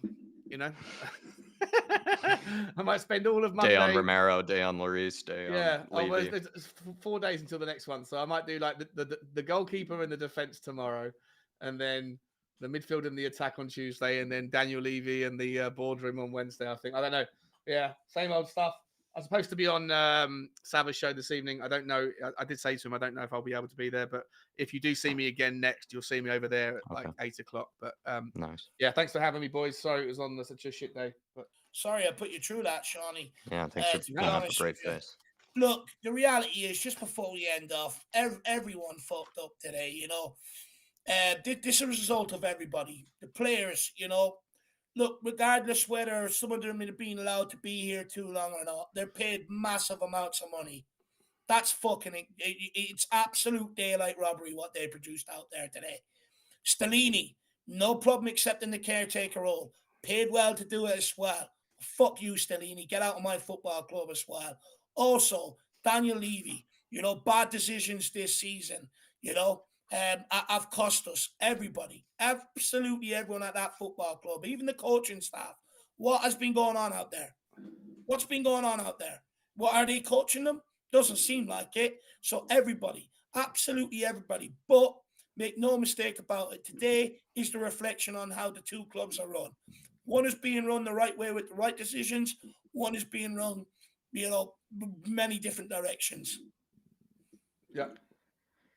Huge week of what are not going to be easy conversations, everybody. I mean, and they're going to be, I imagine, not positive conversations of any type. At the end of it, though, it is always in the effort of trying to see if there are some solutions to the problems that we find ourselves in. And that's what we try to do on this channel. I know Sean does the exact same thing on his channel, tries to dive into the problems and talk about if there are solutions / where they could think about going about fixing them. But it's going to be a tough few weeks, if not months, of just dissecting all the issues / figuring out each and every problem, because it's not just one thing or one whatever entity or whatnot. It's so many different things tied and looped in together to form one toxic ball of shit, to be fair. And I just want to say one more thing before we go. And I urge everybody, if you've ever listened to anything I've ever said before, please listen to what I'm going to say. Inevitably, tensions are heightened. Everyone's had something that they've said that's led to this game, you know, led to where we are right now, right? And there's going to be fallouts. There's going to be arguments. I urge people, please not let's go down this route. The fans are the only solution to this problem. And right now, fans need to come together. They have to come together. We start tearing each other apart, this shit is going to go on. If anything is the result of today, it's got to be that fans can't accept this anymore, can't take it any longer, and they come together and they get there, or you know, even if they don't get, you know, the message is that, you know, no longer are we accepting the shit decisions. The pressure is on. Go and do something about it and fix it right now, rather than the way you want to do it, and accelerate the process. Hopefully, sort out of it, pull each other down, cheer each other down. Now is the time to come together and get what we all want from this football club. Because at the end of the day, that's where everyone's coming from with their opinions. That's why everyone argues over them. Passion on this bloody football club, and that's where everyone's coming from. So instead of using that passion to rip each other down, now's the time to unite and get what we need, whether it's get them out and sell, or whether it's get them to accept putting this club on the right direction. And that's what needs to happen. And I'm over and out today. Like I've said, even if you think most of what I say is bullshit all the time, please listen to that message. It's just times like this when there's basically nothing left to hold on to. What we have to hold on to is each other. So that does not mean then the fans are the problem. In fact, the fans are the solution, like you said, Dave. But I think we'll leave it there, everybody. Hit that like button, please, on the way out. Subscribe to Sean's channel as well. He has a big week ahead of him with some walks and some good talks as well over there. We'll be seeing you. See you guys. Thanks, everyone. Thanks, everyone, today.